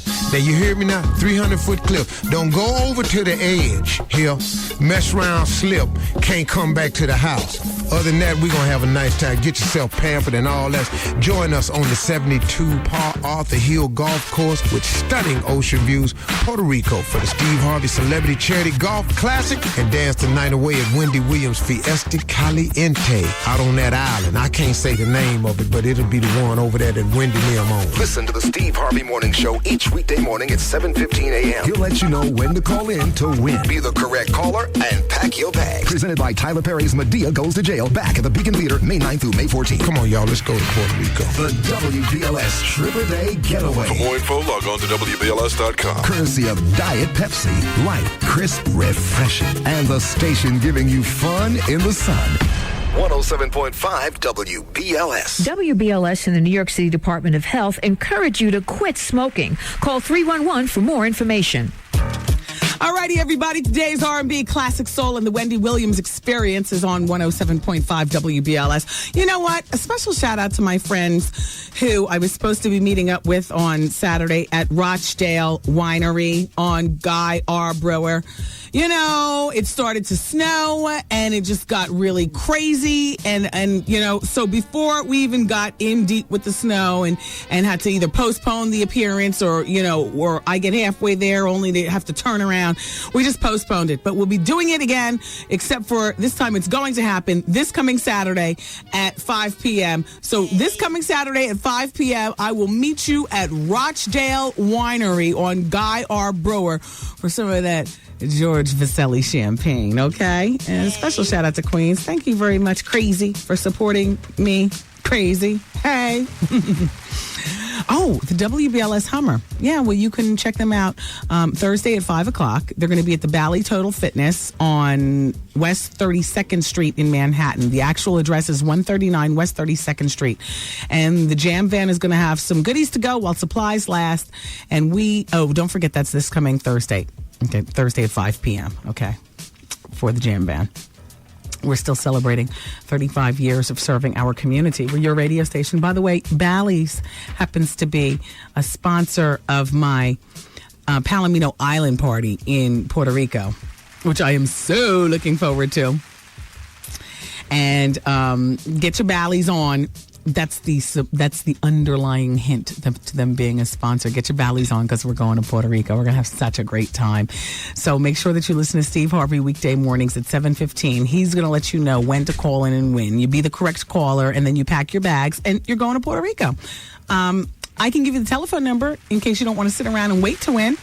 It's 888-212-4534. We're going to have a great time in Puerto Rico. 888-212-4534. And I'll see you in Puerto Rico. All right. So we could probably continue with the... Oh, wait, I have to do LA weight loss. Well, this is perfect timing because Tanissia Christian, who works in 202. Where's that? That's D.C.? 202? She works in D.C. She says, Wendy, I'm a 22-year-old woman. I recently graduated from college. When I started college, I weighed 150 pounds, and I'm 5'3". 4 years later at graduation, Wendy, I weighed 205 pounds. I decided to do something about my weight. I am currently on LA weight loss. I've lost 25 pounds to date, and I'm doing great. She also adds some other stuff that has nothing to do with LA weight loss. I'll skip over that part. But I will say to you that Tunisia is one of millions of people who've lost great weight on LA weight loss. Apparently, her weight loss is not... She's not finished with the program. She's still going strong. This is great. The thing that I love about LA Weight Loss is that they offer the one-on-one weight loss counselors, which are terrific when you are at a loss for what you should eat, or maybe, you know, you're going to a wedding and you want to know how to avoid certain foods and whatnot. Some of the things I find are no-brainers, but there are a lot of people who need, you know, their hand held as they go through the weight loss process. That's what your one-on-one weight loss counselor is for. That's what they're for right there. You call them. You pay for that along with paying for being on the program. LA Weight Loss is affordable. It's flexible. And if you are a foodie, this is the weight loss program for you because it seems like you're eating all the time. Great stuff.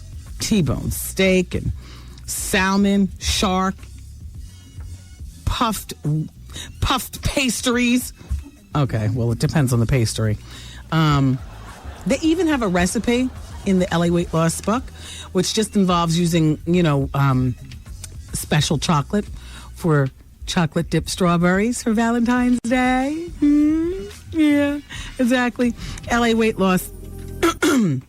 Excuse me. LA Weight Loss is probably one of the most one-on-one weight loss programs out there today, because you don't just walk in and get the same weight loss program that the person sitting in the waiting room with you gets. You know, you have different needs. LA Weight Loss realizes your needs.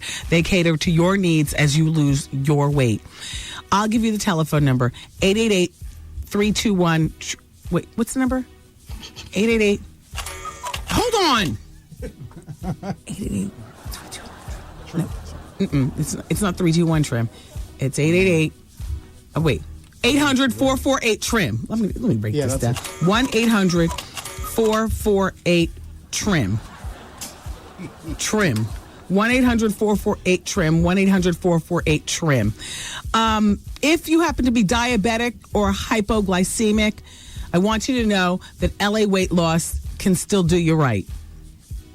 Okay? If you happen to be hypo or hyperthyroid, I want you to know that LA Weight Loss is still for you. This is where that one-on-one weight loss counseling and the one-on-one approach to your particular weight loss needs comes into play. So, don't be scared about LA Weight Loss. I know that you've probably tried a lot of other things. I bet you LA Weight Loss is right for you. But you don't know until you call 1-800-448-TRIM, 1-800-448-TRIM. Let's go to line number 6. Tashi wants to talk about Coretta Scott King and BET. Hi, Tashi. Hi, how are you, Wendy? Doing well. Good. I just have to say I love your show. Happy I finally got through for once. Oh, great. And I wanted to make this comment that I feel it's really disgusting and despicable that the BET chose after the fact to view or even make comment about the whole Coretta Scott King funeral. Yeah. If we don't take interest in our own issues, why do we expect the other media to take interest in our issues? Yeah. It's up to us to broadcast. And even though they say they're black entertainment television stressing on entertainment, because for a very long time they were the only station that addressed African-American issues, right. It's their job and their duty to broadcast such events. I agree. So that's what I wanted to say, and that I'm happy to finally get through again. Thank you, Tashi. Thank you. Have a good day. Bye-bye. You too. Bye-bye. Line 2 is, how do you say your name, Blount? Yes. Hi, Blount. Peace. Hey, so you're on the speakerphone. Can you come over? To the studio? Well, no, over to the telephone, Blount. Okay. Silly. Yeah. So, I'm here. So what's going on? Well, what I wanted to do is deal with the fact that for talking back, the mayor's office had arrested me, charged me with aggravated harassment against the Department of Sanitation. I challenged that. We went to trial, and the Department of Sanitation dropped the charges. Yes. No, to catch everybody to speed, we spoke to you last week, didn't we? Yes, last week. Mm-hmm. So, I challenged the Department of Sanitation that they abused their authority. They unjustly terminated me, and it was all based on a false allegation. So I demanded a trial by jury, and that was their form of intimidation. The mayor's office came to arrest me. The police officers didn't even handcuff me once they read 5 pages from the transcripts. So I was a political prisoner at the 5th precinct, and they all know me there because that's in Ground Zero. So 4 years after 9/11, for talking back, I've lost my job. For talking back, the mayor's office arrested me. For talking back, I challenged the city, and they couldn't handle the truth. $2.50. How dare they put a price tag on a donated item? The manufacturers didn't bill the city for the donated items that were sent as relief support. So how could the city turn around and say, well, you accepted a gratuity during 9/11. If all else has failed, a pair of underwear, I was given anything I needed. I didn't have to beg, borrow, or steal during Ground Zero, or my participation for 9 months. I spent there after the fact, after the police lieutenant's false allegation through them. I was subject to a politically motivated, modern-day financial lynching. So now, what are you doing in terms of trying to rectify the situation? Which I understand there's a portion of your dignity that's been taken away. Portion? That's something that you will never get back. But no. I can get no. See, dignity. That's understand. I'm the only one who had dignity because I admitted that I needed a change of underwear during Ground Zero. So that's where the city gets. Oh, you accepted a gratuity. Oh, that's a different story. So what are you doing to make money now? Right now, I'm begging and I'm borrowing. That's what I'm doing right now. Because, see, 9/11 for me wasn't about the money. That's not why I volunteered. Right. I volunteered to be a part of this humongous undertaking But those white Jews broke it down to one pair of underwear. Yeah. 3 administrative law judges said, we're not giving you your career back because we know you were given anything you needed. So for admitting that you were given means that you admitted to stealing one pair of underwear from Ground Zero. $2 and my union, local 831. So now what are you going to be doing for the rest of the day? For the rest of the day? Mm-hmm. Politicking. Because this is about raising the consciousness of an entire race of people. Okay, this is talking back. I have a right to talk back. Yeah. Well. I mean, I was never arrested until so what do you 4 do? years. Let me ask you, so what do you do for money? What do I do? Like I said, I beg and I borrow. I ain't too proud to beg. The city wasn't too proud to ask me to volunteer. Yeah. What were you doing with your life at the time that you volunteered? Did you have a regular job and you just... I worked for the Department of Sanitation. Yeah.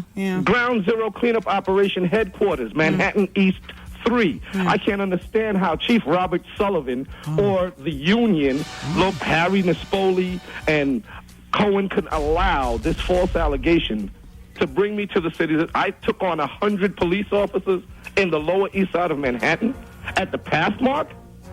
I didn't even know there was a Pathmark. I took on 100 police officers and attempted to steal the equivalent of 1,000 pounds of underwears and T-shirts. Okay. I ain't get arrested or issued a summons. Okay, Blount. Yes. Do you feel better today? No, because the bottom line is the truth is the light, and I've had to risk incarceration to tell the truth. The mayor's office arrested me last year. Now they didn't have an answer when it came to trial, so they dropped the charges. I have one thing. Wow. I said, I'm a Ground Zero hero. I'm not no panty thief. You can't even buy men's underwear for $2.50. How dare they? He said, how dare they? But Lieutenant Sean Jordan from the 49th Precinct, he's the biggest coward of them all. Okay, Blount, I have to go. What? Wow.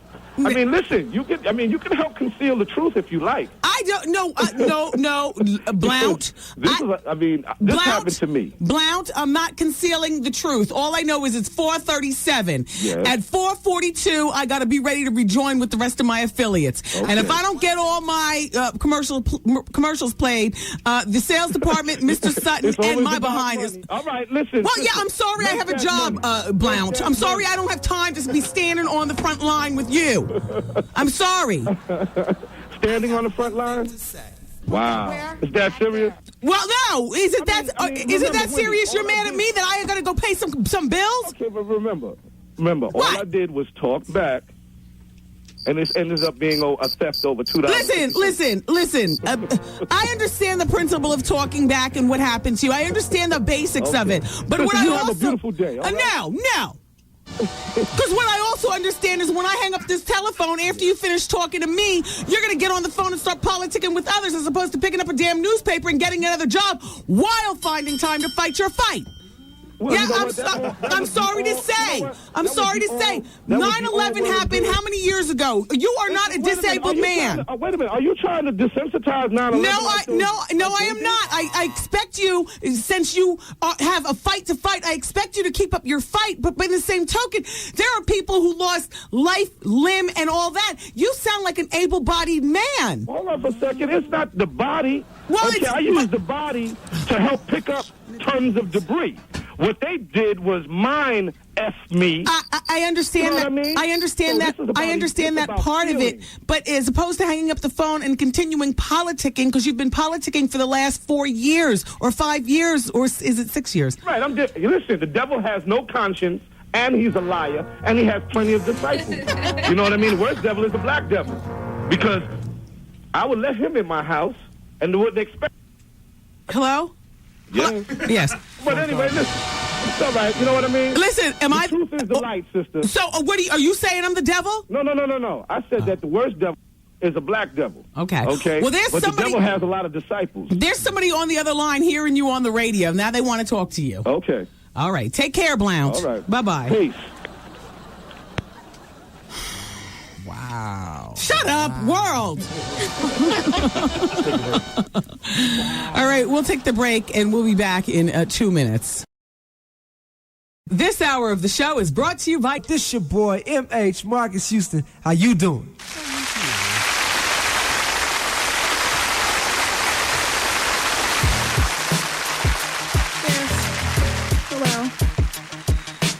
Oh, wait, hold on. I see. Well, I can't hear you. My headphones are plugged in. Aren't plugged in. Yeah. So Lisa Raye is going to be calling in next hour, and she is actually hosting a little Valentine's special on BET. It's BET's Top 25 Hottest Couples, and she's co-hosting that along with her co-host or her co-star on All of Us, Tony Rock, friend to the show. So terrific. She's going to be calling about that, and we'll ask her about a bunch of other stuff too. Miss Gary says, Wendy, I think BET was wrong for not covering Coretta Scott King's funeral, but they are owned by Viacom and CBS, so we can no longer count on them as being the voice of the black community. Yeah, I mean, and there's a lot to be said for people like Dave Chappelle. If what Dave Chappelle was telling Oprah has an ounce of truth in it, then he is to be applauded for walking away with his dignity in his hand. And of course, millions of dollars worth of DVD sales, So he knew where his next meal was coming from. But see, that's why you always have to have a bird in the hand and two in the bush, so that you can walk away from one thing if it doesn't act right, but you still are able to eat on the other side. Real says, out of all the people, you, Wendy Williams, should understand why BET didn't show Coretta Scott King. It's politics. It's all about money. They figured they'd lose too much money. Young people are the main viewers of BET. Do you really think that they would have watched it if you are so disappointed in BET? Blah, blah, blah, so on and so forth. You know what? No, I realized I'm just surprised that other people did not fax in. Raven. Hi, Raven. Yeah, I did know that Robin Givens is starring in Chicago. She was actually on the radio show talking about it. Thank you, Raven. And how you doing? All right.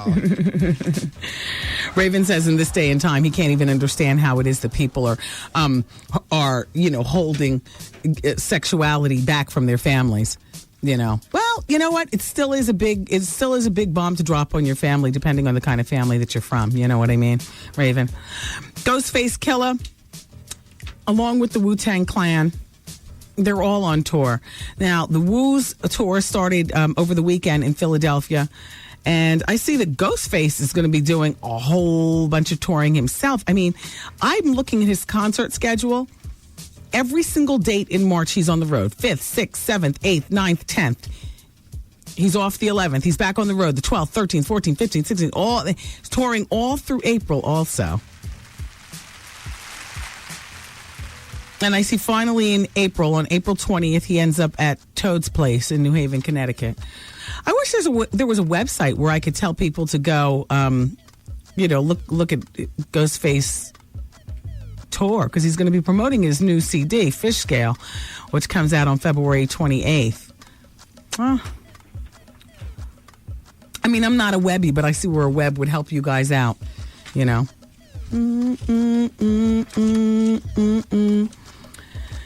Bernie Mac, everybody, may be getting his first role in a big screen drama, starring alongside Terrence Howard in the upcoming movie PDR, which stands for Philadelphia Department of Recreation. It's set to begin shooting in April, and apparently Terrence is going to play a 1970s coach of inner city kids, and how they end up becoming one of the best swim teams in the country.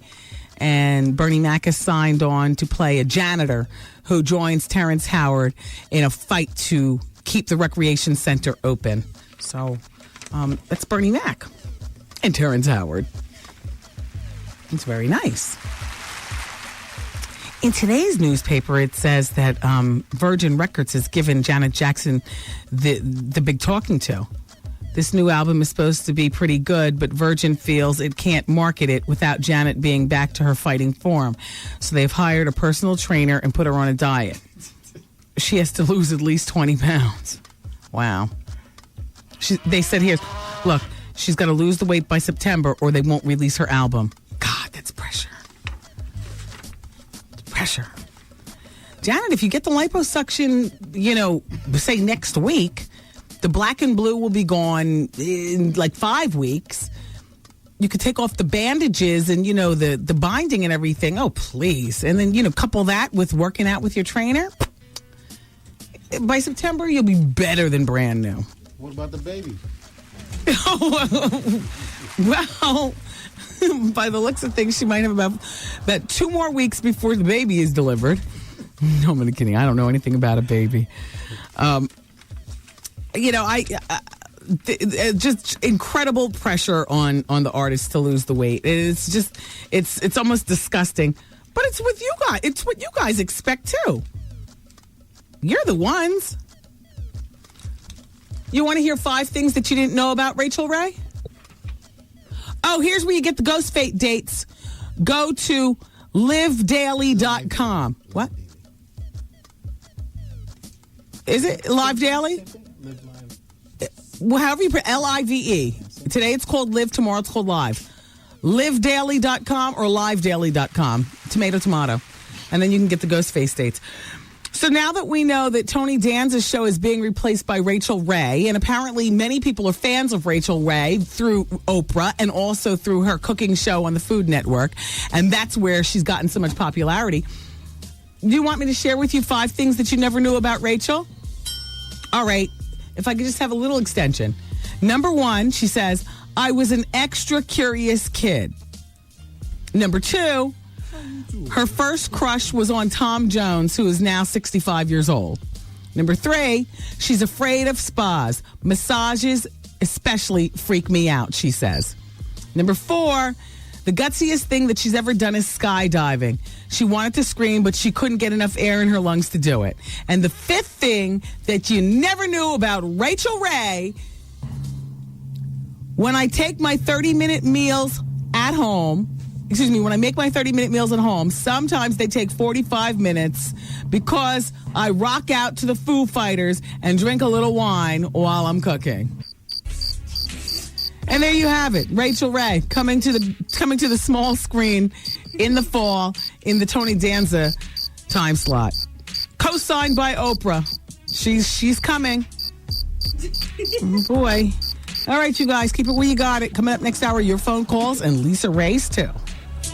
It's Wendy, man. This show is crazy. Just make sure it stays broadcast right here because it's crazy. Everybody I know loves it, even my mother. The Wendy Williams Experience. Yo, did you catch this flashback? Would you stay with your significant other if they were suffering from suicidal depression, ...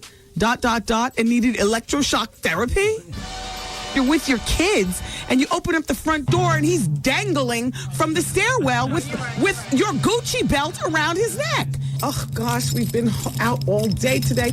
Yes, Mommy, and thank you so much for the skates, and thank you for my new Bratz doll. Yeah, Ma, and thank you for my new Hot Wheels. Listen, kids, can you hold the bags while Mommy goes in her bag and gets her keys? My goodness. Oh my gosh, and it's about to be dark. As soon as we get inside, I want you to take your clothes off for your bath. I need you to help your sister. I gotta start dinner. Oh gosh, the door is open. What? Oh my God! Oh, Mommy! Mommy! Daddy! Hell no. When you with somebody for 20 years. Oh, shut up. You just up and leave? No, you catch up on your production so that I have a little time to find a new producer. Crazy. This it right here. Miss a day, miss a whole lot. Coming through your speakers, boy. It's Wendy, man. I can't really explain to you what my fears are regarding nail salons, shaving, and the like anymore, except for germs. That's the best way I can say it. Germs. You know? So I just finished filing and giving myself a manicure in the studio. A perfect square. I don't do that squoval thing. You know, choose a side. You know, is it round or is... Oh, that's Lisa Raye. Is it her? Huh? No. Oh. Anyway, I don't do the squoval thing. And I'm just nervous about the germs. And any place you go, there's germs. There's the fear of being cut and, you know, some sort of bacteria transmitting into your finger. Next thing you know, you have to get your finger cut off or worse. So during winter, I'll be the first to tell you, I get winter feet. I mean, I do a little something at home. Do you know what I mean? Plus, I have this great prescription from my dermatologist, Dr. Janine.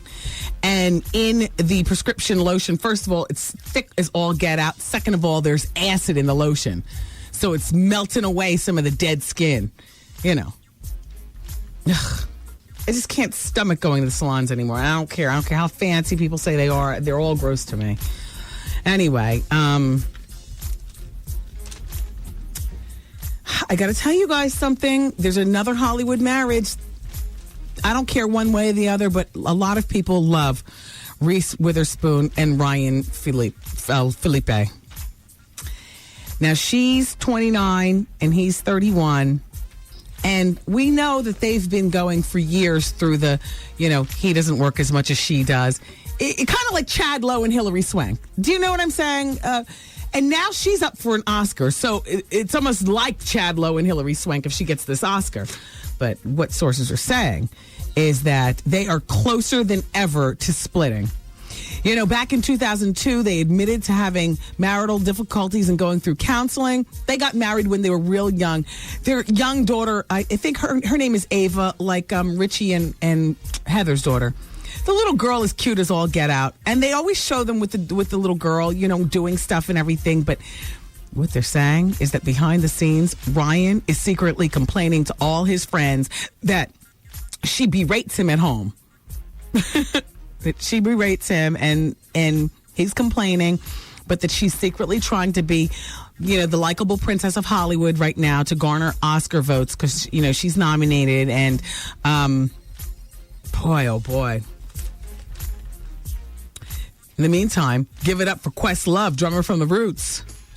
Because I don't know what The Roots are doing, and I have no idea.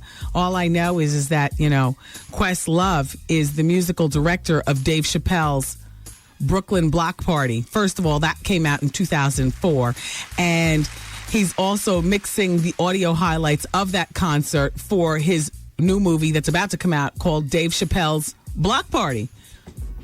So, congratulations to Questlove. It's nice to see that you're working.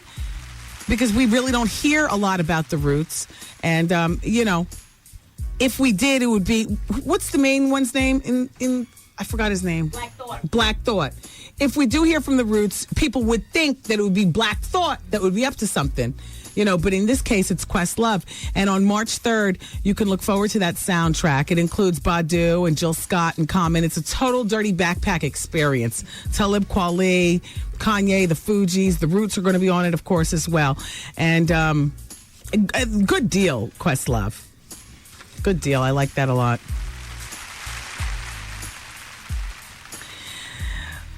Dear Mrs. Wellington Carrington, see, if you're new to the show, then, what you don't know is that there was an issue of paternity in my family. Not directly, but indirectly. And we never got to the bottom of it. And I was already choosing new last names. And I wanted something really regal. And so, I was either going to choose Wellington or Carrington. Think about how they sound. Wendy Wellington. Wendy Carrington. So, as a little jokey joke, for those familiar with the show, they call me Mrs. Wellington Carrington. This is from Susie John. Thank you, Susie John. He says, of course, Mrs. Wellington Carrington, you were correct the other day. The woman who caught her father-in-law, there's a woman who wrote the show who caught her father-in-law having gay sex with an altar boy from church. And she walked in on them. And I said, keep your trap shut. The father-in-law is married. Your husband doesn't know. Nobody knows. You know what? I'm not messing with that. Me personally, I'm not messing with it. I'm not telling you. I'm not telling. I will take that one to the grave and deny it if ever brought up in my face. So listen, Susie John says, the woman who caught her husband, who caught the father-in-law, should be quiet. Even if it finally becomes known to all, she should pretend that she never knew. What's wrong with everyone? Is it always a good policy? It's always a good policy to keep quiet unless it involves a child. Exactly, little John. Susie John. Same thing. I'll tell you what, though. If I nursed a guy through testicular cancer, and stood by his side and stuff, and now he wants to be partying all night? You want to leave me? I think I'd bounce back just fine, but I might have to feed the press.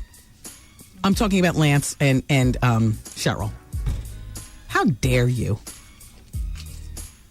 Nobody was making her stay, but she did. She's 43, he's 33. She's still got the hotness, though, so she can still, get out there and get it. Apparently, one of the upsetting things regarding their breakup, they announced their split on February 3rd, Lance Armstrong and Sheryl Crow. She was expecting that, now that she nursed him through cancer, she's about to be a rock and roll girl again, go back out on tour. She thought that he was going to come out on the road with her, which, wow. I mean, that's a lot to expect too, Cheryl. But that's not going to happen, they say. Lance is obsessed with his career, getting back into the not just the writing thing, but he also, they say, likes to hang out. And the questions have been raised as to whether or not he's been unfaithful to her. Cheryl confronted him recently about being unfaithful. And he admitted to it. He offered no apologies or no excuse. His reps denied that he cheated. Cheryl says great men are always flawed, and he's flawed in many ways. He's done a lot for the cancer cause. I respect that, but I don't respect him.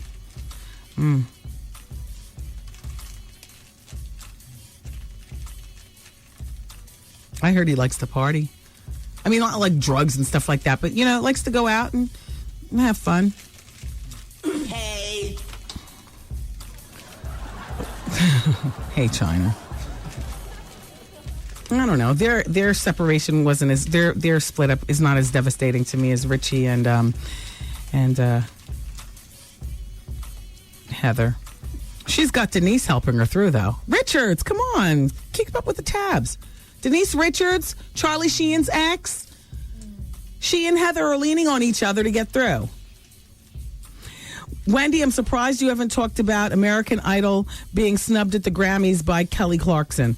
Yeah, she's an ungrateful broad.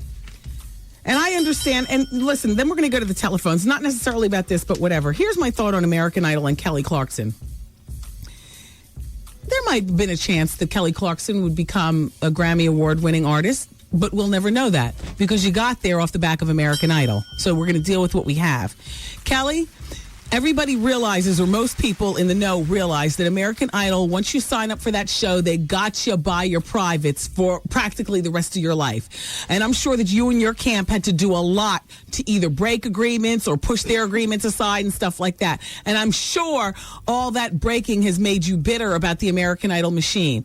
But you know what? Forget the machine. You could have tastefully worded it where the machine would have understood where you stood, but the fans wouldn't have suffered. You could have said something as simple as this, stupid. I'd like to thank God. Give me the claps. Come on, I just won a damn Grammy. I would like to thank God. I would like to thank my mom and my dad. And I would like to thank the fans of American Idol. Without you, I'd be nothing. Thank you. You see? And when you say fans, you hit the F and the S hard. Fans. Or you single them out. I would like to thank my fans worldwide. Shout out to Jersey. Like for me, if I was Kelly, because I'm from New Jersey, so I'd like to thank my fans worldwide. Shout out to Jersey. And last, but certainly not least, I would like to thank the fans of American Idol. Without you, I wouldn't be standing here. Thank you. That's okay. You're the one who buys her music. She let the business get mixed up with the fans. You can't do that. You got to know how to compartmentalize your hate. If you're hating on your radio station, don't make the fans suffer. Why I oughta, but I don't. Oh, boy. Cynthia's on line number 7. She wants to talk Sheryl Crow. Cynthia. Hi. Hi. How you doing? Good. Wendy, I don't think you know that Sheryl Crow, Lance left his wife for Sheryl Crow. Now, his wife was with him through the whole cancer thing and the kids and everything. Well, see, here's the thing. So she got what she did. You get them how you... You know what? Lose them how you get them. Exactly. I did not realize that they were cheating with one another. I knew that he was married. Yes. And I knew that his wife nursed him through the bulk of the cancer. Yes. And he left her. Oh. For this rock and roll chick. Well, then she got what she deserved. Exactly. I thought you knew that. No, I didn't know that part. You know my thought on that. Yeah, I know. That's what I have to tell you. Yes. Cynthia, thank you for helping me. Okay. Yes. Right. All right, bye-bye. Bye-bye. There's a certain R&B singer that I don't even like to talk about it because I like her, but I know how she got her husband, and it was through ill-gotten means. And so ultimately speaking, ain't no real, solid good going to come to her because of how she got her husband. And that's just the way it is. I mean, he married, kids, the whole bit. And I like this person a whole lot, but, we talk about this. Don't talk about who it is, but, we talk about this.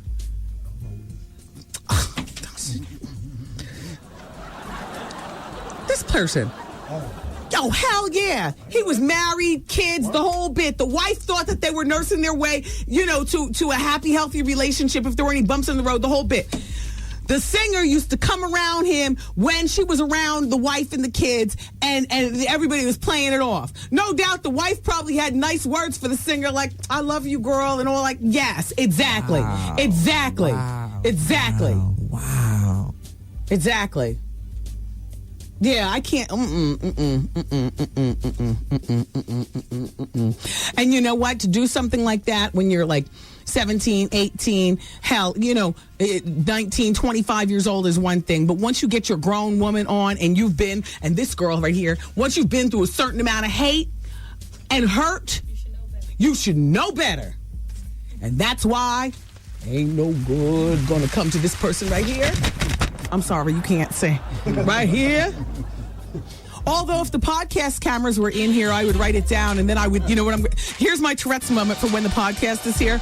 I'm going to write down my answers, and I'm going to throw it down on the floor, and then tell the podcast camera to go down there and take a look and zoom in. Keep it where you got it, everybody. We ride out next. Wendy, man. George Bush doesn't care about black people. And George Bush doesn't care about Wendy Williams. The Wendy Williams Experience. Wow. Oh, no. Raven's on the fax machine. And he starts out by saying, cue the horns. Now the sad music. Wendy, I regret to inform you that I'm moving to North Carolina in a radio market where you are not. I will be MIA on the fax for a while until I move away and get situated. I love riding with you every day. It's breaking my heart to do so. There are tears in my eyes. But as soon as I'm together down there, I'm going to rejoin you on the computer. Oh, wow. Wendy, I love you for caring and sharing. From the button,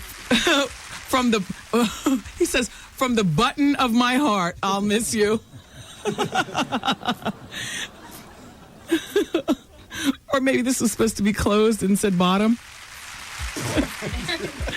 Thank you. Wow, Raven. Well, thank God for WBLS.com. You know what to do when you get settled, Raven. Wow. Who wants to see Plantanos and collard greens? Okay, good, because it's going to be at the Florence Gould Hall Theater. Is that Lisa Raye? That's Lisa Raye? Okay, we can pull her up. 59th Street between Park and Madison. Caller number 10 right now wins. These passes are for Saturday, February 18th, courtesy of WVLS. Plantanos and collard greens. Remember, that's over at the Florence Gould Hall. 59th Street between Park and Madison. So if you don't win, then you can always purchase your tickets. That's for this Saturday. Dial carefully and good luck with that. In the meantime, Lisa Raye is about 20 minutes late in her phone call, which means that everybody else won't be able to hear us chat with her. All right, you want? We have a number to call her. You want to do it now? Or you want to do it? Oh, good. Oh, she knows what to do. Oh, yes. Can we do it for the national break? Okay, good. All right. In the meantime, from the telephones, we're taking a winner right now. Thanks. Jennifer Reese says, Wendy, last night I went to see the Ladies' Night Out tour. I was appalled when I heard Donnell Jones singing. I think he was higher than Cuda Brown. He was pulling a Whitney, missing words, stopping. At first, we thought his mic was broken. It sounded as if he was pulling his mic away from him for dramatic effect. Wendy, I hated it. P.S. Jagged Edge had a live band and made me proud. Genuine needs a new creative mind behind his show. He is so corny once you get past the face. In case he can sing. That's from Jennifer Reese. Wow. Donnell Jones is a friend to the show. But I have to admit, last time that he was here, it was just kind of strange. I can't put my finger on it, but it's like a really strange visit. I have to talk to you about LA weight loss, though.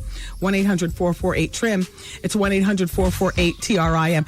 You know, LA weight loss is not necessarily reinventing the wheel. They're just taking the things that you should be doing already and reminding you of them. That's via your one-on-one weight loss counselor, who is always there to help you out. For instance, you always eat a meal or a snack before you go grocery shopping. This helps you from resisting busting open the barbecue chip bag and buying things that you really don't need. Also, fresh fruits and vegetables should be the first line of defense in terms of, trying to get the best out of the best. They say avoid canned, and even if the can label says low sodium on LA Weight Loss, they want you to avoid canned. If you can't get fresh, then on LA Weight Loss, they say get frozen before canned. Also, they say on LA Weight Loss, try to shop twice a week to avoid running out of fresh foods, And I shop once a week, and I do the frozen for the other parts. I do what I can. You do what you can on LA Weight Loss. It truly is an easy weight loss program to follow, though. I just want you to know that. You can still enjoy things like Bob Evans, KFC, Mickey D's, and Red Robin. You can still enjoy things like, Boston Market, Arby's, Bennigan's, Applebee's.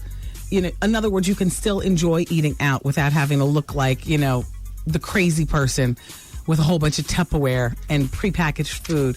You're asking the restaurant for all kind of crap. They get so mad at you, they want to spit in your food. You don't want that. On LA Weight Loss, it doesn't even appear like you're on a weight loss program, but you are. And I also want you to know that eating at home is a treat with LA Weight Loss. They walk you through it. You don't have to avoid some of the things that you love. I know you enjoy butter. So do I. I know you enjoy mayonnaise. I know you enjoy peanuts. I know you enjoy coffee, chocolate syrup, to enhance things. I know you enjoy cream cheese, lobster, right? Lamb, mackerel, steak. I know you like this stuff. They know also. Yeah. The key to your success on LA Weight Loss is going to be using fresh foods and preparing most of your meals at home. To be honest with you, yeah, you can go out to eat, but you're going to have to make some concessions. If you go out 7 days a week, you're going to have to kind of cut that out, They also want you to break up your daily meals into 5 or 6 mini meals, which I love because it's like I'm always eating. I love that. And they also need you to drink at least 64 ounces of water every day because water is essential to your weight loss, which is why you always hear them. Wow. I got to get it in. Find out more about LA Weight Loss. Call them today. 1-800-448-TRIM. 1-800-448-TRIM. It's LA Weight Loss. Let's go to the telephone and see who all's talking. Oh, wait. People are trying to win right now, I think. Hello? Hello. Hi, it's Wendy. Yeah, I think people are trying to win. Don't forget today's People Poll question. Ladies, would you compete on a reality show to win the heart of Flava Flav? We're talking about the wild success of, Flavor of Love. Could that be you? Yes or no? Go to the website, thewendywilliamsexperience.com. Shout out to everybody in Secaucus, New Jersey, especially one of Secaucus's favorite businesses, Benjamin Rug and Home Imports in Secaucus, New Jersey. Wonderful, fabulous, marvelous, and Stephanie Cohen, who owns Benjamin Rug and Home Imports, she's commandeering this great contest here on WBLS. It's called their Frightening to Fabulous Living Room Makeover. Log on to WBLS.com. Vote for this week's winner. And this week's winner will go on to qualify for that $50,000 living room makeover. Congratulations to Natasha Jean of Brooklyn. Last week, she was the big qualifier. See, every week there will be one big qualifier. And then all those qualifiers, which I think they're like 4 qualifiers at the very end, they'll go on to compete for the worst living room. And then that one person wins a $50,000 living room makeover. Wow, that's huge. So she qualified last week, and she was the winner qualifier last week, and she picked up an iRobot Roomba scheduler vacuum. This robot vacuum that goes around on the floor by itself. They're really cute. And now she goes on, and possibly she could win that $50,000 living room makeover. Find out about this contest and all the details surrounding it. Go to WBLS.com. Okay. Oh, Wendy, Sheryl Crow didn't nurse Lance through cancer. His wife did. He was cancer-free when he met her. Yeah, that was my gray area. So his wife nursed, and then as opposed to divorcing his wife, he was cheating with Sheryl. Oh. Well, then Sheryl got what she deserved. I'm sorry. That's she's a grown woman. How old is Sheryl Crow? 42? And they've been together for like 3 years? Okay. She was old enough when she met him to know better. So now she's old enough to understand why it didn't work out. Yeah, I was a little bit sketchy on that one. All right. So look, we're going to take a break, and we'll be back with, more chat about. We're going to call Lisa Raye and find out what's going on in her world. And that's all happening next on the Wendy Williams Experience, 107.5 WBLS. It's the queen of radio, Wendy Williams.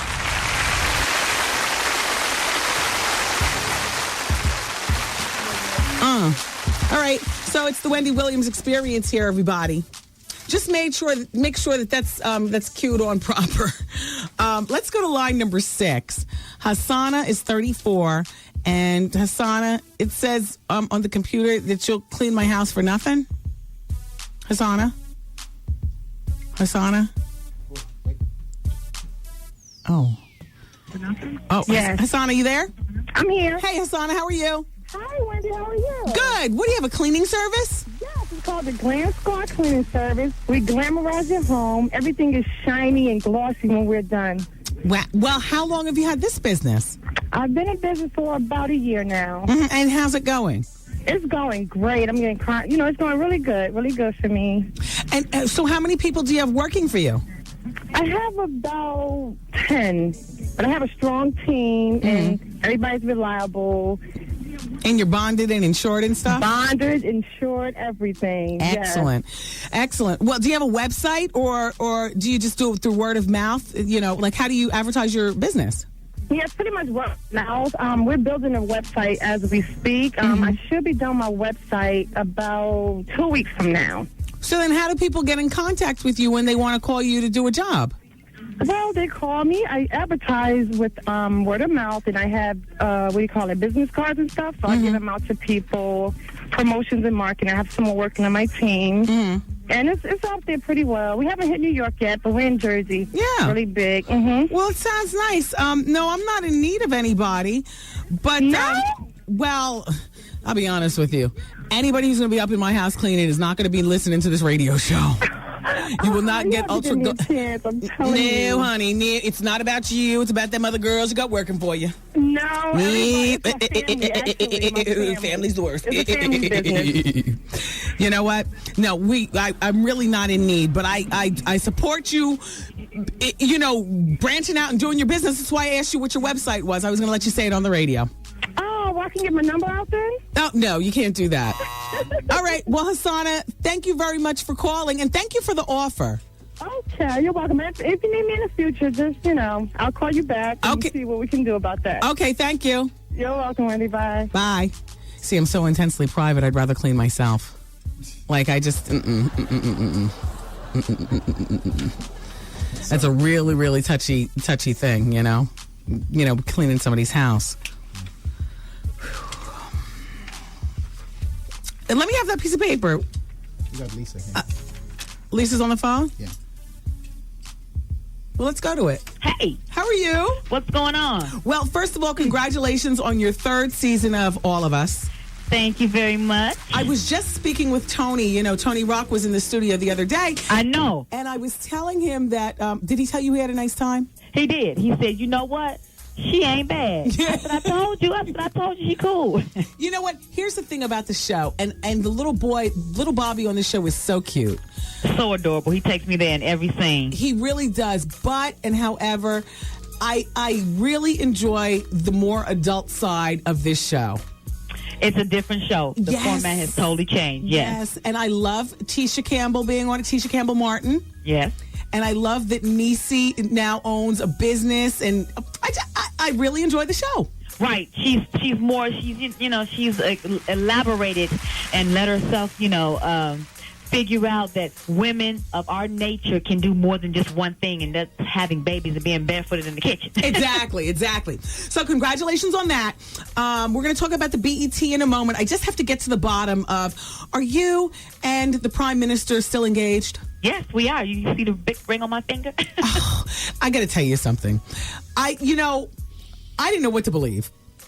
and I was riding with, no way, they broke up, and Lisa Raye just didn't know how to break it to the public. Girl, I've never ever had no problem with telling it just how it's supposed to be told. If it didn't work, I'd say just that it didn't work for me. I would say that. So now, how big is this wedding going to be?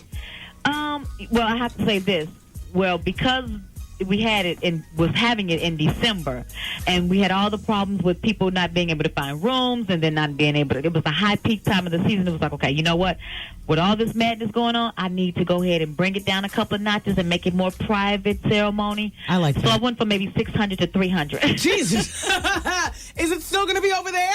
Yes, it is. Wow. And I have to tell you that the wedding, the video that you sent was absolutely beautiful. Oh, you got it. Okay, because you showed and called me and tell me nothing. No, I talked about it on the radio. I figured you'd hear about it. So when's the date? It's real soon. All right, back to the TV show. Was there a problem on the set with Elise Neal's attitude? I don't know. When I came back, I found out when everybody else kind of found out, I think. When I came back, I was like, where's Elise? And they were like, no more. And I was like, okay, so, all right. So I just kept moving. So did you get a raise for this third season? Well, of course. Terrific. Mm-hmm. Wonderful. Now, do you still have your lingerie line, Lux and Romance? Well, you know what? Because my life is changing so dramatically, I'm going to close that portion of my life because lingerie and bedroom doesn't go hand in hand with the first lady. So I'm going to do something else now. I'm going to do, swimwear. That goes hand in hand with the Caribbean and who he is and where I'll be, and it's still sexy. Yeah, now is that what we're going to call you, or do we call you the Queen of? Because I like the Queen of. It's so funny. They call him Chief, and he calls me Chiefette, and I think that's so cute. So I don't know. I'm kind of nervous. This whole new lifestyle will be different for me, and trying to figure out what my contribution would be to the country, and how I will bring a gift to the country, and a little bit of Hollywood to Turks and Caicos. It's a lot for me, and trying to juggle, still being a mother and still being a daughter and a new wife, an actress, and an entrepreneur still. Is that a lifetime position, or does he get voted in and out? He gets voted in and out. When's the next election? 2 more years. Geez. So if he, and God forbid, but if he were to pass away during that time... Girl, what you about to say? well, I just want to know whether or not... Would I be straight? Yes. Yes, I will be. Okay, good. Okay. You know me. Come on now. I'm not new to this. Okay, so you heard the buzz. Trina, the rapper, got a role in Desperate Housewives? No. Yes. How? Well, I don't know how she got it. All I know is that she's playing the long lost daughter of Alfred Woodard's character, Betty Applewhite. Really? Yes. Wow. Okay, well, that's good for her then. I'm kind of jealous. And it's going to be 4 episodes so far. Really? Yes. Wow. I don't know. Congratulations, Trina. I have no idea where she came from with that, but I was like, wow. Yeah, I like her. And they need to get me on there. Well, now, see? There's only one room, only a little at a time on that show. You know, I know Eva not going to have it, huh? Yeah, exactly, right. exactly. You know, go ahead and say it. I know. Well, you know, so let me just promote your BET project. Then I got one more question to ask you after that. Lisa Raye and Tony Rock are counting down BET's top 25 hottest couples on Valentine's Day at 10 p.m. Yes. Now, are you and the president on the list? Yeah, well, you know, we should have been, but we're not. And sometimes, you know, some of the people that they got on there, I was like, well, where did you get these people from? And it's got to be some fresher people that's going to, you know, should be on this list. But, you know, hey, I just, you know, I booked a job, you know, and they wanted me to do it. So it was like, okay, cool. You know, I support BET because they definitely support me. So, yeah. You know. And one last thing. When's the last time you talked to Gary Payton? I spoke to Gary about maybe 2 weeks ago. Oh, gosh. Yeah. I don't like it. What? Wow. I'm not talking. Go ahead. Don't be nice now. I don't like it. Does the president know? Yes. I don't like it. What is it that you don't like? Oh, gosh. That's my friend, girl. I'm going to always be friends with whomever I was with in the past. Okay. I'm not one of those people that's showing down on people and just be like, no, my friends are my friends. My people are my people. That's my Lisa Raye, everybody. You got to love her. Check her out tomorrow night on BET at 10 p.m., counting down the top 25 hottest couples. Lisa Raye? Yeah. We'll speak to you another time. And I'll see you at the wedding. Bye, honey. Bye. Wow, she's still inviting me. See, that's a down chick, boy. She lets me ask the questions. You know what? I will see you at the wedding. Mm-hmm. I love you all for listening today. God willing, we'll talk. I can't believe she still talks to him. God willing, we'll be together again tomorrow. You take it easy. Bye-bye. Peace party, people. See you later. I'm saying bye-bye. Good night. Program complete.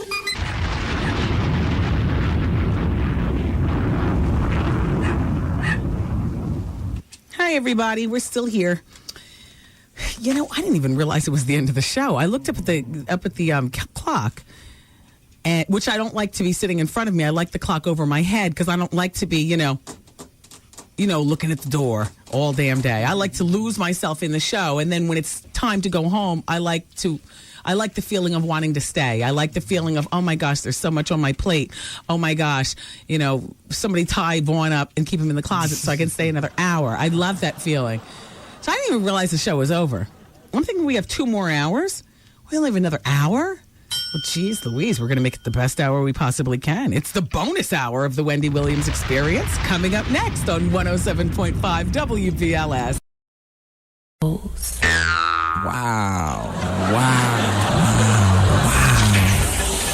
Since you've been listening this far, we're going to throw in a little bonus hour. You ready? How long is this bonus hour gonna last? I'm getting addicted. No, let me tell you, I love this extra hour. Everything is organic here on the bonus hour. Yeah, baby. Hey, yo, check this out. It's Wendy, man. Here it is. It's the bonus hour on the Wendy Williams Experience. 107.5 WBLS, New York. A hell of a town. I mean, considering the amount of snow that we had, I expected a lot more splashes standing at curbs today and a lot more splashes driving around. I have to hand it to, at least from what I could see just driving around, the snow removal team of New York City. You guys did a terrific job. Give it up for yourselves. You did a terrific job. Yeah. Everybody dug out. That's it. Old Man Winter's done. That's it. You know, we took that shot in the arm yesterday. By Saturday, it's going to be 50 degrees. The following Saturday, it's going to still be 50. Before you know it, spring is going to be here. It's done. It's finished. It's done. We've weathered the storm. It's done.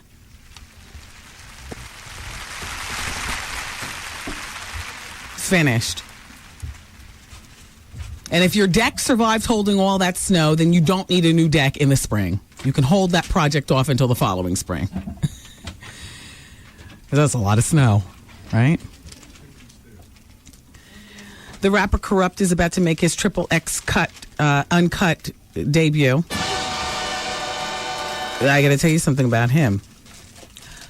Legendary. Wow. Corrupt. No. I mean, I'm talking about the length, the girth. Legendary. There was a reason Foxy wasn't giving that up. It's going to be called Uncut XXX. And the people who are helping him do this are just very, very... by the way, it's Excessive Entertainment. Excessive Entertainment does these Uncut XXX videos. And Capone... I mean, excuse me. Sorry, Pone! I must put the gangster comedy into it.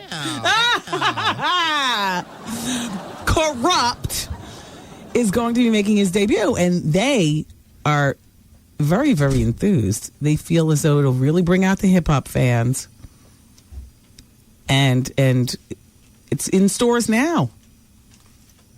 It's called Uncut XXX. That's the one with Corrupt. You think people will buy it? There are a lot of people who will buy it, I guess. I mean, the porn market isn't quite like the music market where it'll go platinum immediately and stuff like that. But there are a lot of girls just on me saying... hey, he's legendary. He's, his baby's mother and everything. I know her.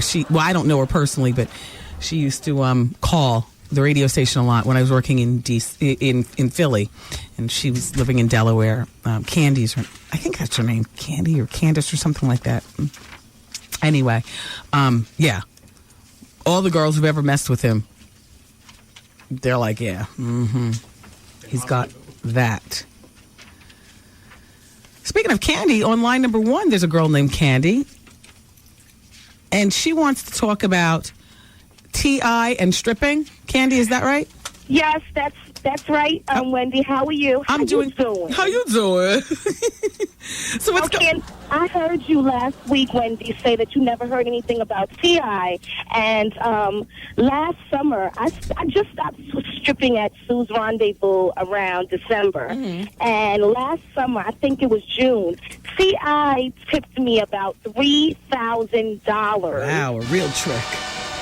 Okay, and I'm a lesbian.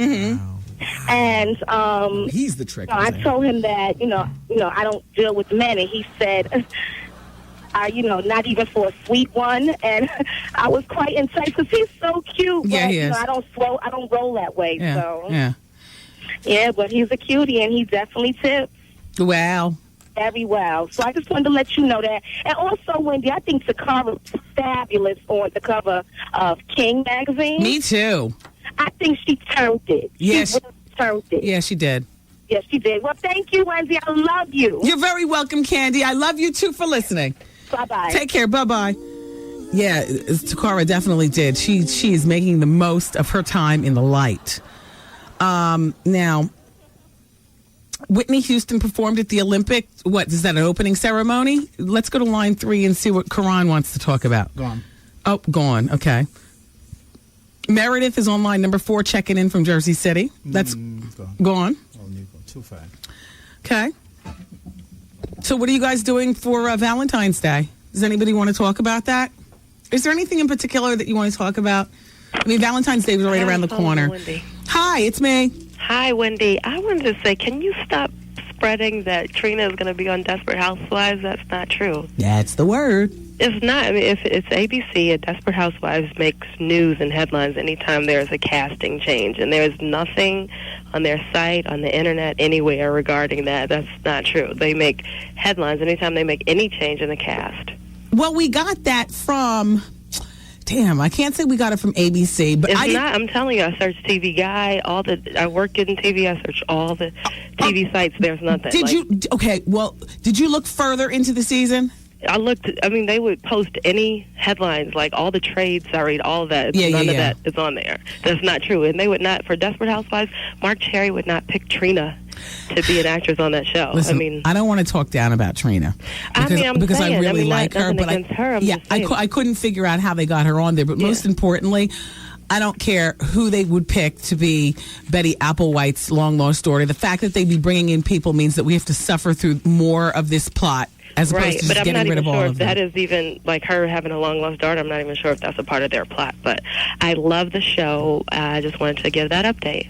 Okay. What show? You mean Desperate Housewives or this show? No, your show. Oh, thank you. Okay. And thank you. And, if you're such a TV insider, can you please stay in contact with us? Yes, I fax stuff to the show all the time. Well, I know. Sometimes I don't read the faxes until the next day because I get so many of them. I will make sure to be on top of it. But you know what? I wasn't the only one on that. No, you weren't. A lot of people were saying it, and I even believed it at first, but then I was like looking and I couldn't find it because if you notice, anytime they make any casting changes at all, well, I know it's a headline because that's the hottest show. And the only reason why I thought maybe they weren't making a big deal out of this one is because Trina is a hood rapper. I know. I mean, and that's not really plausible anyway. Trina on Desperate Housewives, come on, like really, Mark Cherry would be like losing his mind if he put her on that show. On top of all the actresses out there, like black actresses, if they were going to put anybody on the show. Like that really. Did you hear Lisa Raye's reaction? Yeah, I know. Because she's like, if they're going to put anybody like that's slightly hood on there, it should be her. Yeah, well, and she would be a good person for that show. She would. Yeah. But, oh, wow. So I'm glad that you acknowledged, though, that you heard it other places besides here. I did. Because a lot of times people feel like I just pull stuff out of thin air. I know. That's what I wanted to say, because I don't like it when I say I heard stuff from Wendy, and they're like, well, that's not true. Because, a lot of times you're on point, but then sometimes when I hear stuff that's not right, I don't like to hear other people criticize you. So that's okay, because I can take it and I can give it, because I always tell people, I don't make this stuff up. Right. It always comes from somewhere. Yeah, I don't know where in the world that rumor surfaced from, because it's like really not true. Like if you search on the internet any sites to Trina and Desperate Housewives together, your results bring nothing. In the meantime, have you heard that Dave Chappelle was on the Inside the Actors Studio last night? Yes, I did. I taped it. I haven't watched it yet. I haven't watched it because I was so busy watching Flavor of Damn Love that I got caught up and I forgot to turn to Dave Chappelle. But it'll be on again, though. Yeah, they said that it's going to be repeating. Oh, man. Oh, here it is. Interview with Dave Chappelle tonight at 8 p.m. on Bravo. Yeah, well, if you don't catch it, I'll send you a tape. Well, you know what they said? They said that he airs out on Inside the Actors Studio way differently than he did on Oprah. Inside the Actors Studio, they say, he's really getting stuff off his chest. Well, I'm glad he is. Yeah. He needs to redeem himself. Yeah, but not only that, for a lot of people, they require a lot of explanation for why he'd walk away from the dough. Right. I get it. If what he's saying is the truth as he tells it, then I get it, and I admire him for that. I do too. I think it's his reaction. I mean, his explanation of leaving the money sounds plausible, and I think it's real. And you want to know what else sounds plausible? It also sounds plausible that they try to make him out to be crazy. I think so too, and it's a mixed reaction from his appearance on Oprah. Like, a lot of people say he's still crazy and he was high, but I don't think that. I think it was real what he was saying, because it's they would totally try to do that. The producers, they want to produce you to be what they want to be, not what you want to be. And you want to know what? And I feel bad that people like me and Liz Smith, the gossips. Yeah, I know Liz Smith. We all fell for it. Right. We all fell for it. I feel terrible. I was painting him with the crazy brush. And you want to know what I say about his appearance on Oprah? And I didn't actually see it, but he's a comedian. And we don't know how he is when he stops the jokes and begins conversation. For all we know, that's normal Dave. Right. Like, who are we to say when somebody's high or not if we've never seen them not be high and have a regular conversation? I think it's easy to say that because everybody knows he likes to get high. And it's easy to say, oh, he was just high and crazy, and it didn't make sense because they want him to be crazy. They want him to walk away from $50 million and be crazy. So I think that. I admire him, and I'm sorry that I helped peg him with the crazy brush. And yeah, well, it happens, but I think he'll come back. Yeah. Oh, yeah. Well, so anyway, Miss Hollywood, thank you so much for calling. Thank you. Love the show. Thank you. Bye-bye. Bye. Oh, Nicole's on line number 4, and she saw Trina. Hi, Nicole. Hi. How are you? I'm good. How are you? Good. Did you see Trina, or you wanted to say something about Trina? No, I wanted to say something about Trina because the girl on the radio was saying that she can't find any information. But I looked it up, and I'm seeing on here on Vibe.com, even the person that wrote its name is on there, and it says Trina to guest star in Desperate Housewives. So I don't know what she's talking about. Well, they might have gotten it. I mean, Vibe.com gets things like that, the same way I get things, and then maybe they haven't pulled it down from their website or whatever. You know what I mean? That's true, because it's on January 20th. It says January 20th, 2006. Yeah, they just haven't pulled it down yet. Okay. See, what you have to understand is that the gossip, it's everybody's sharing from everyone else.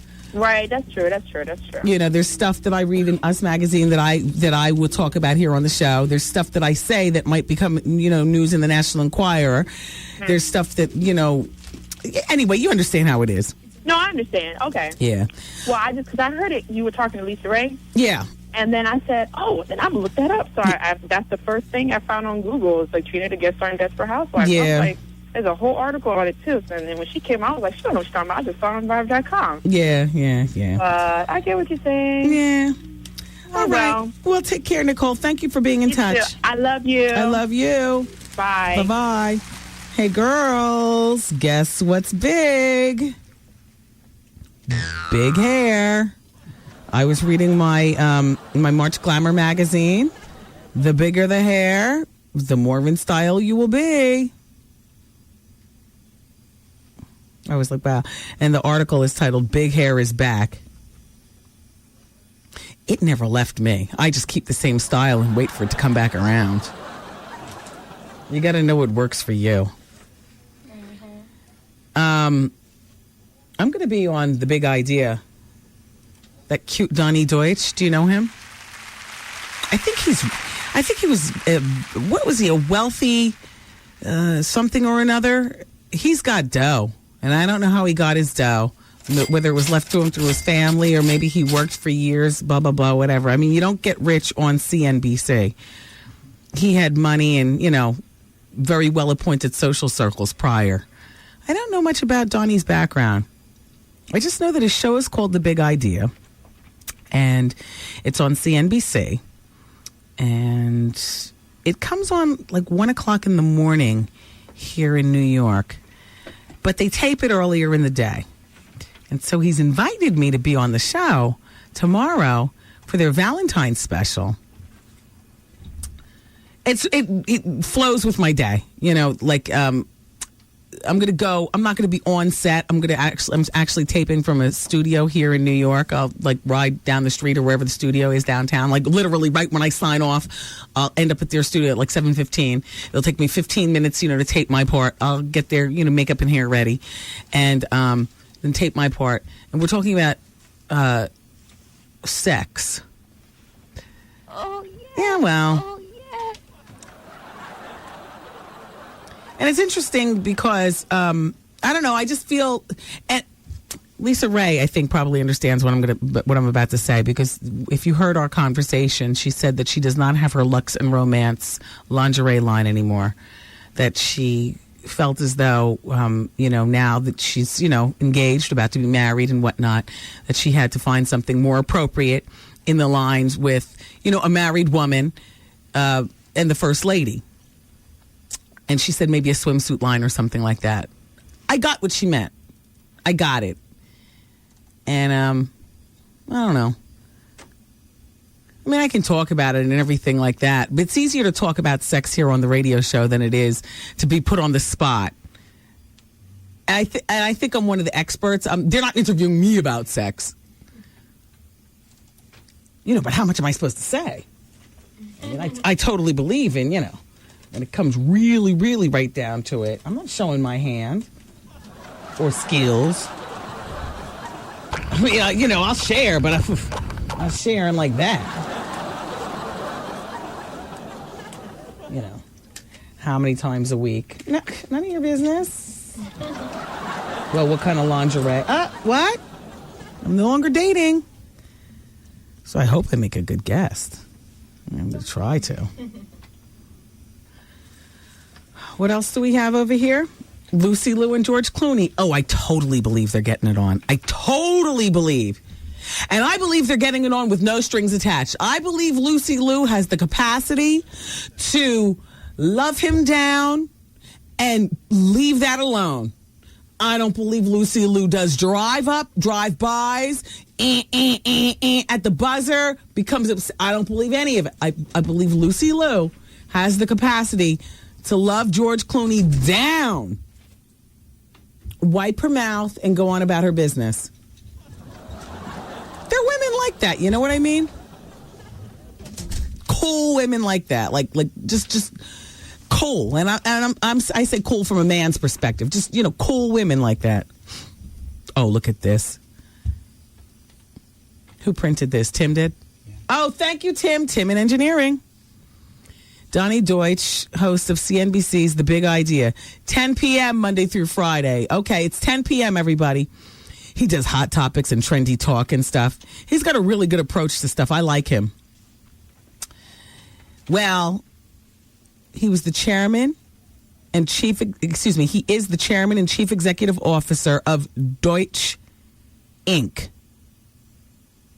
You ask what that is? Well, it goes on to say Donnie Deutsch's leaner, meaner, faster, smarter philosophy helped him build Deutsch Inc. into a $2.7 billion communications company. Wow. They market. Wow. It's the 10th largest U.S. agency. How dare you not know who he is? Yeah, when you look at him, you can tell he's not just, he doesn't get his money just from sitting on CNBC. No, his hair is perfectly coiffed, and his skin, the glow, the money glow. Do you know the money glow? The money glow, you can have on jeans and a Fruit of the Loom, and they just plain old tattered Wrangler jeans and a Fruit of the Loom. The money glow comes through. It's in the way a man sits, the way a man talks, the way he holds his head, the glow of his skin, the curl of his hair, or however he's wearing his hair. If he's bald, the shine of his head. He's got the money glow. Jeez, Donnie Deutsch. He's also managing partner of Deutsch Open City, the independent production company that has made films including 3 Seasons, Chuck and Buck, and Coffee and Cigarettes. We've never heard of those, but he can afford to lose money. $2.7 billion his marketing company raked in. He also had a brief turn in politics as a lead member of the Clinton-Gore communications team in 1992. Oh, boy, he's been around. Yeah. That's the big idea. You're the big idea, Donnie Deutsch. Yep. Check him out Monday through Friday, 10 p.m. on CNBC. You'll probably all be making love by tomorrow night at 10 o'clock. And the last thing you want is me in on your session. But if you're not up to something, you could flip on your TV. Yeah, but Lucy Liu, I totally think she's cool. I totally think she's cool. And a guy like Clooney needs, somebody like her. She is sexy. She is sexy, and he's sexy.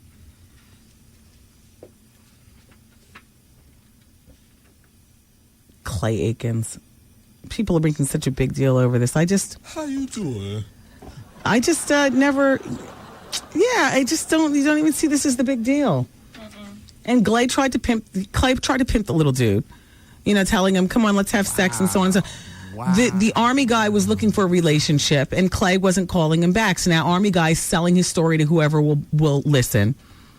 Now the Clay maniacs, his fans, are up in arms because they're saying, oh, this guy is calling our Clay gay and so on and so forth. Oh, please. These are the same people who support the Quacker Factory on QVC. And if you know what I'm saying, then you're laughing along with me in my head. Your average Clay Aiken fan, that's what they do. They support the Quacker Factory. You ever see that nutty nut job that sells that crap? Oh, my God. Let's be real. Queen Latifah, I'm with you. Here's what she says about the award shows. I won one of them damn things and I still can't figure it out.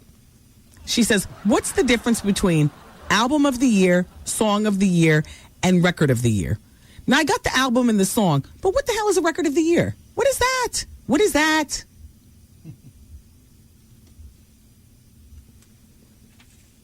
Do we have anybody on line number 7? Yeah. Oh, well, it's Stacy. She wants to say, how you doing? Hi, Stacy. Hey, Wendy. How are you? I'm fine. How are you? Good. Nice to have you here.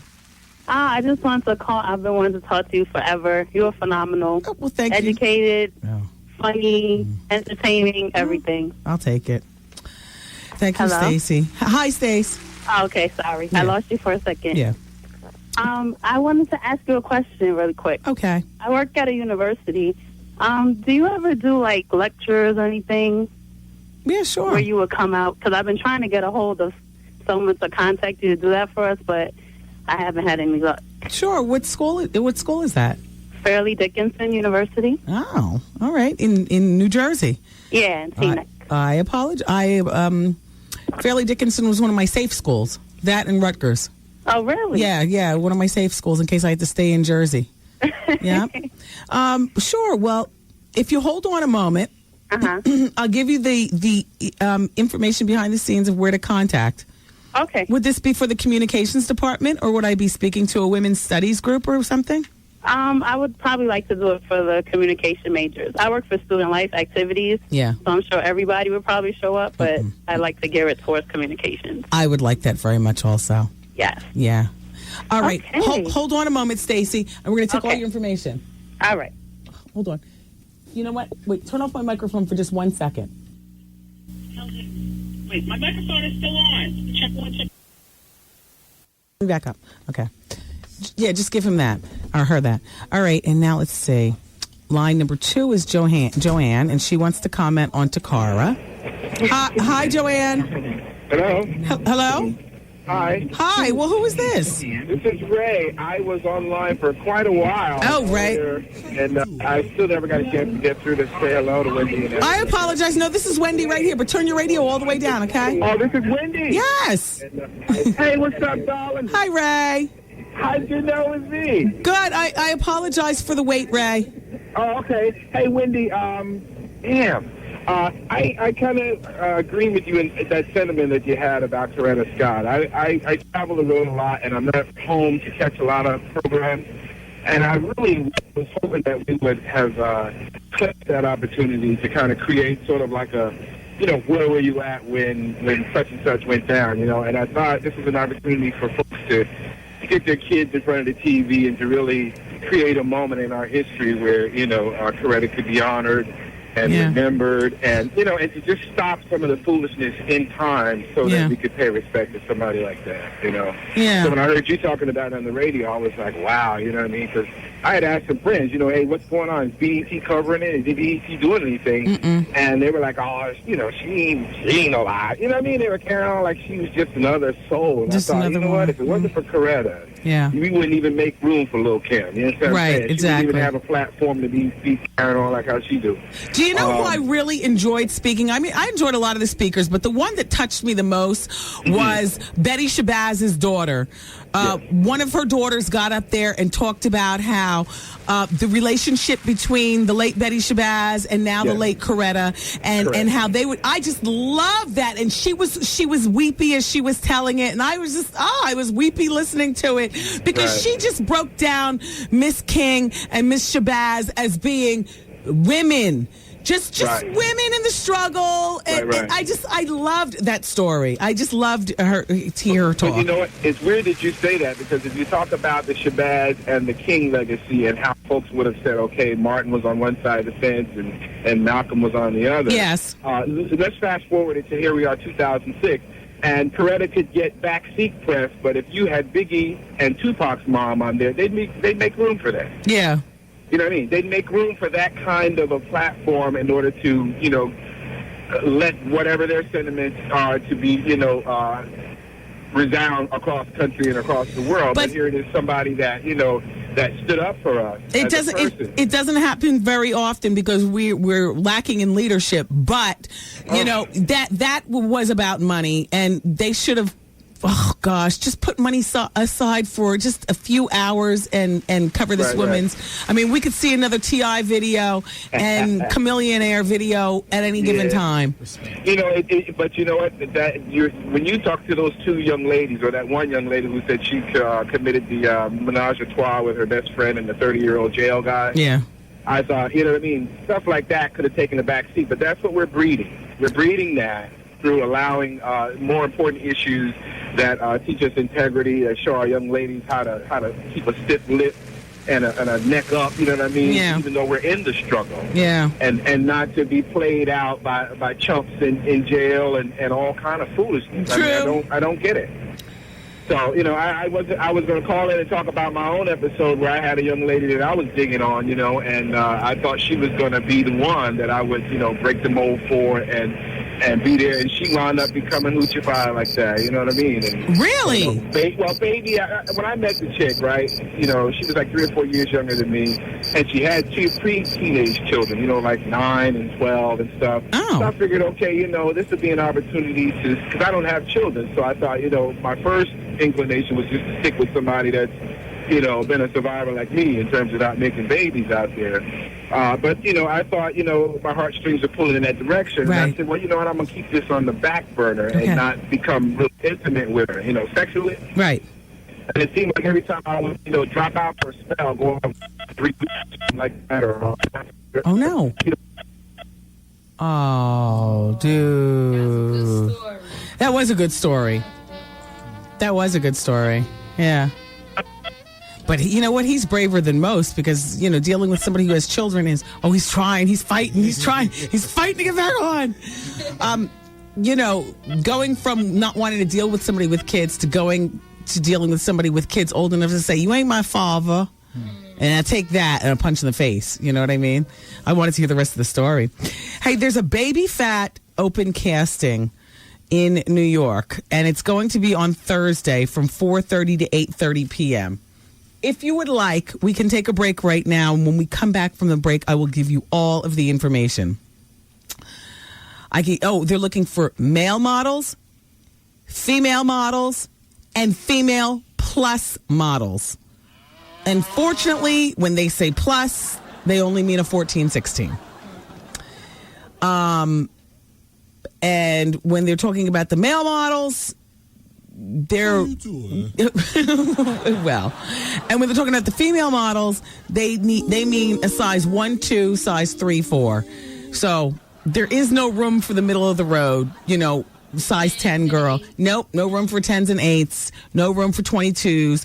But I will give you all of the information if you are interested in this open casting and you've got your photos ready, including your full head and full body shot. They say professional shots are not required. You must be between 18 and 27 and live in the New York, New Jersey, Connecticut metro area.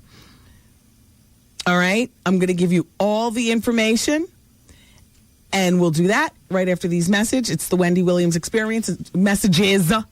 It's the Wendy Williams Experience until 7 on WBL. What it do, what the business is, man. It's your boy Young Jeezy. You're listening to the bonus hour on 107.5 WBLS. Yeah. Okay, so this hour of the show is brought to you by the Bank of America. Please get your pens and papers out because I'm going to give you this audition information so quickly that you virtually will have to go to the website to get the rest of the information, okay, regarding the baby fat audition. First, I'm going to do a 60-second commercial on St. Ives. Today is a perfect St. Ives day.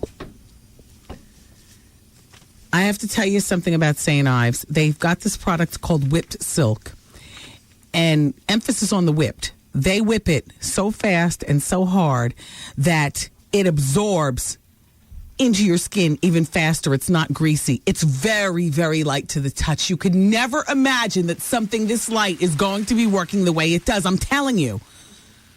St. Ives whipped silk is where it's at.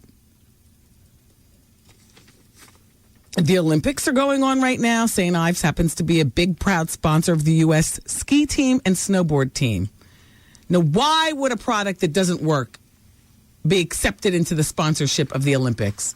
That's why it works. Whipped silk. It's light in texture. It's creamy. It absorbs fast, and it's not greasy. Leaves your skin touchable, silky, and smooth. We love you, St. Ives. Never change, baby. Thank you. Thank you. Okay, let's talk about this baby fat open casting. First of all, the location is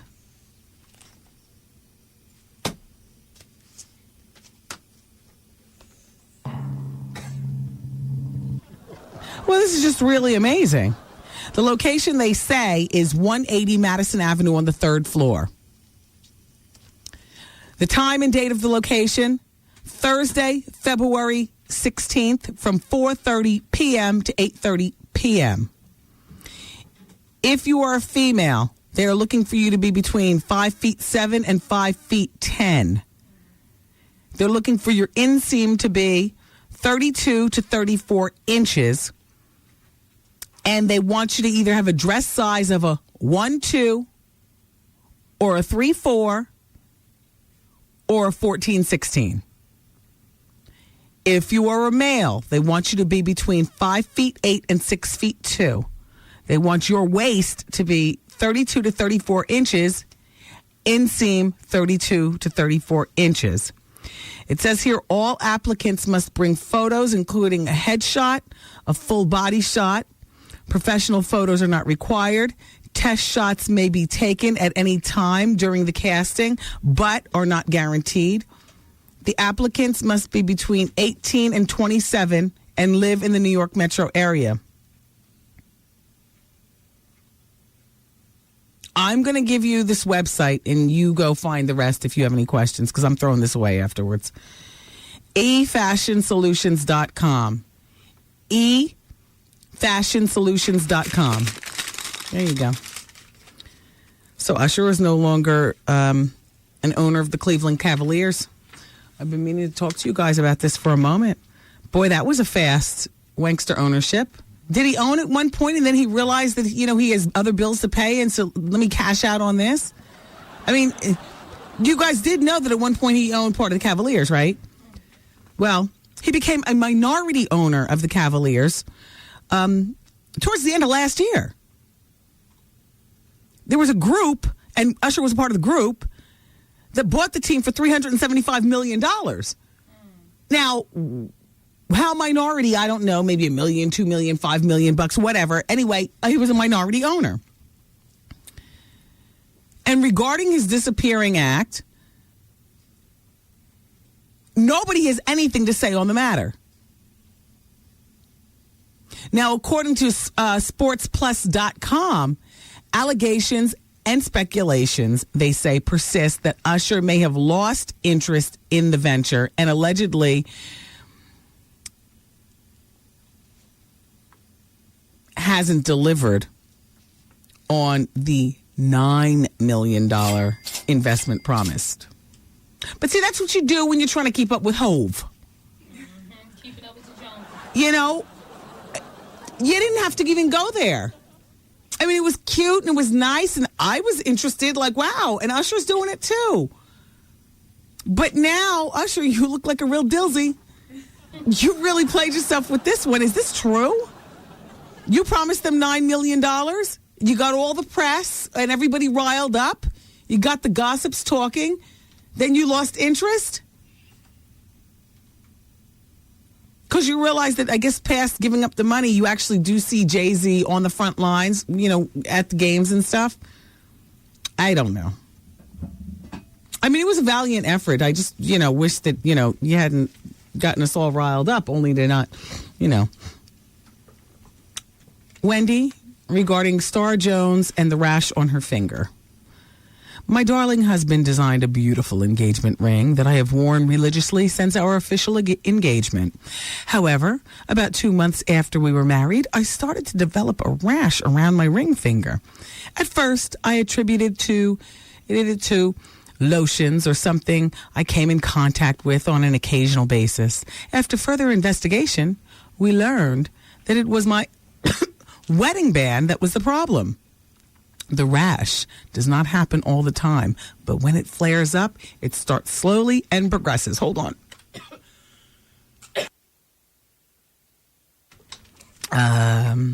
Long story short, the rash may just be a rash. I have very sensitive skin, so this may be just one of those things. That's from the lovely Tara Bellevue.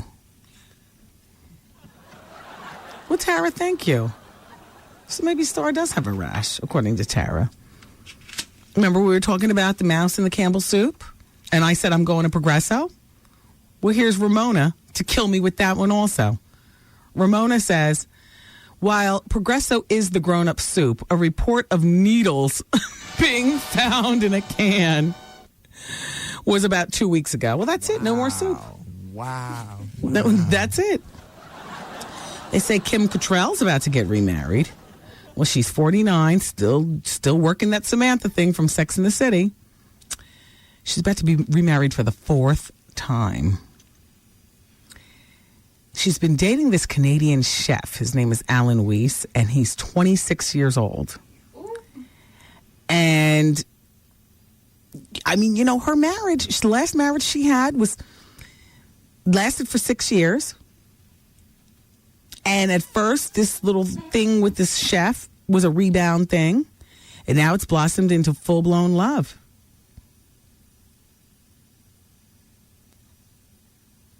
What are you going to do when he wants kids? Just asking.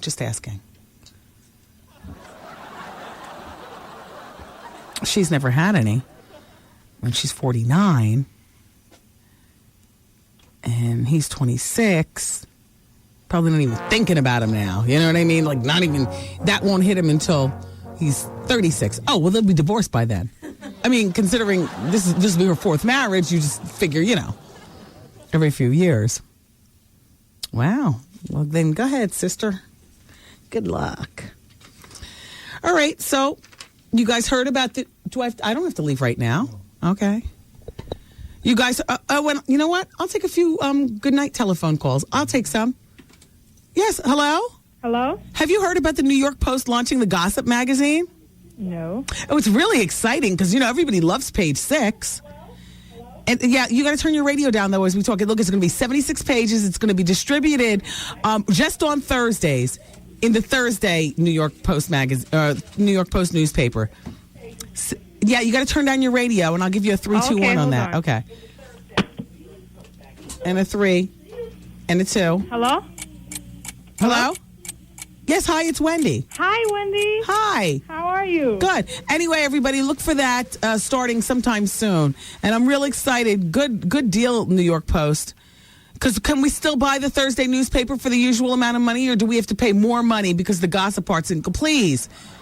It's like getting 76 pages of gossip free. I love that. If it's free, it's for me. Thank you, Post. So what's your name?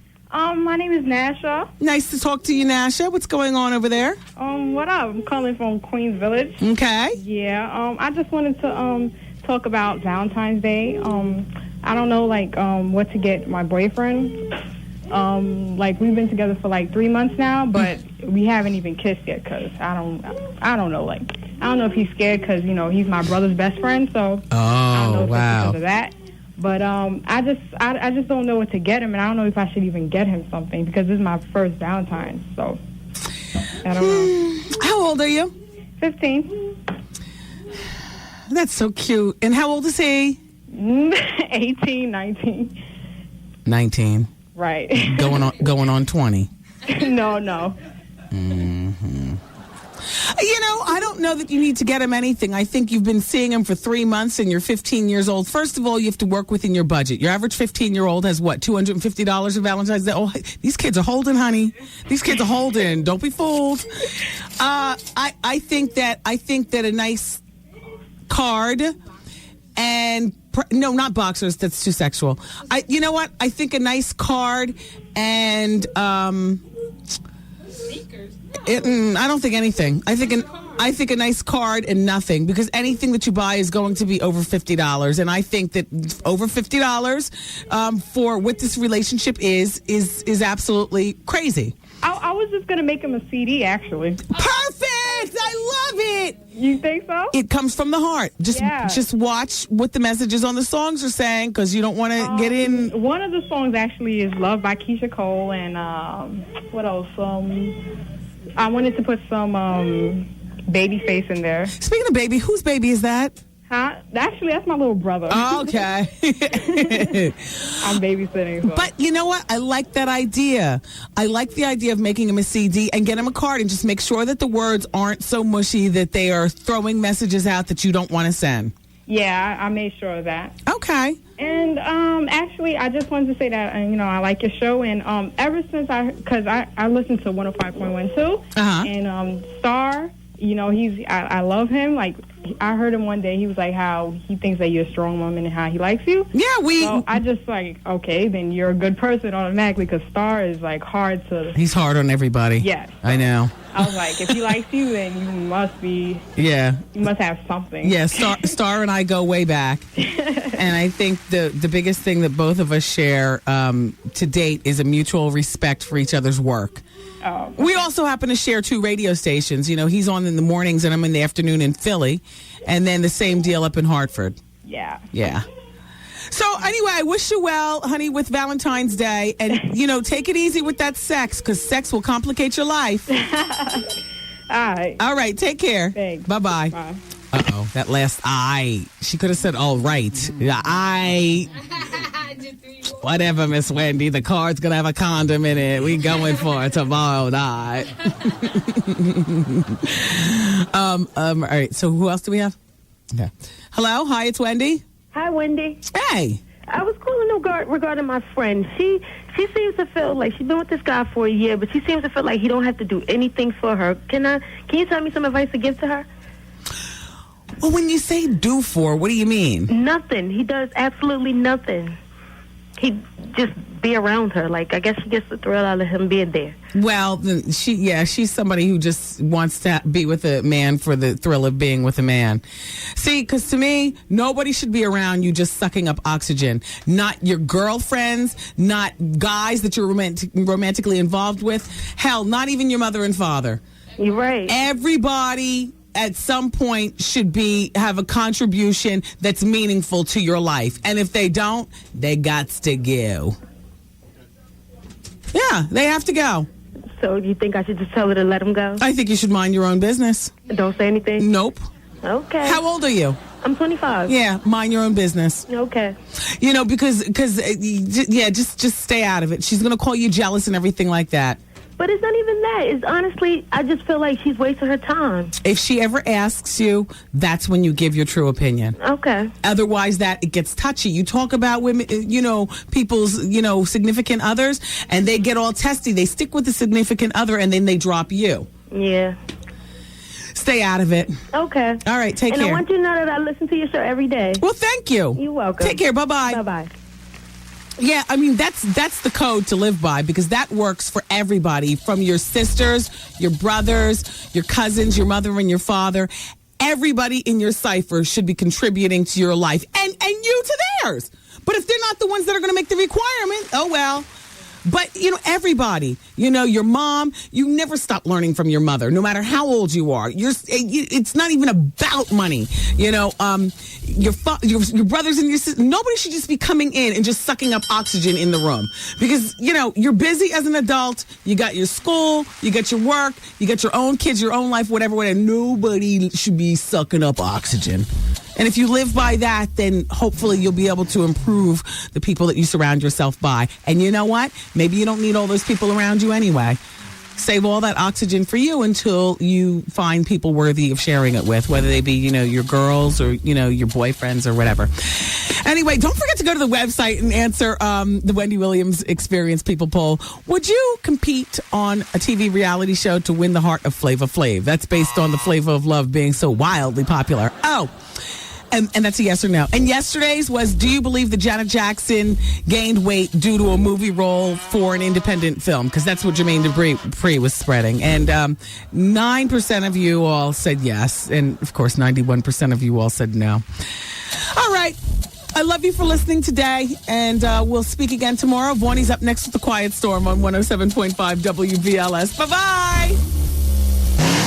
Yes, I am up there. The Wendy Williams broadcast day has completed. Aw, man! And WBLS music starts next.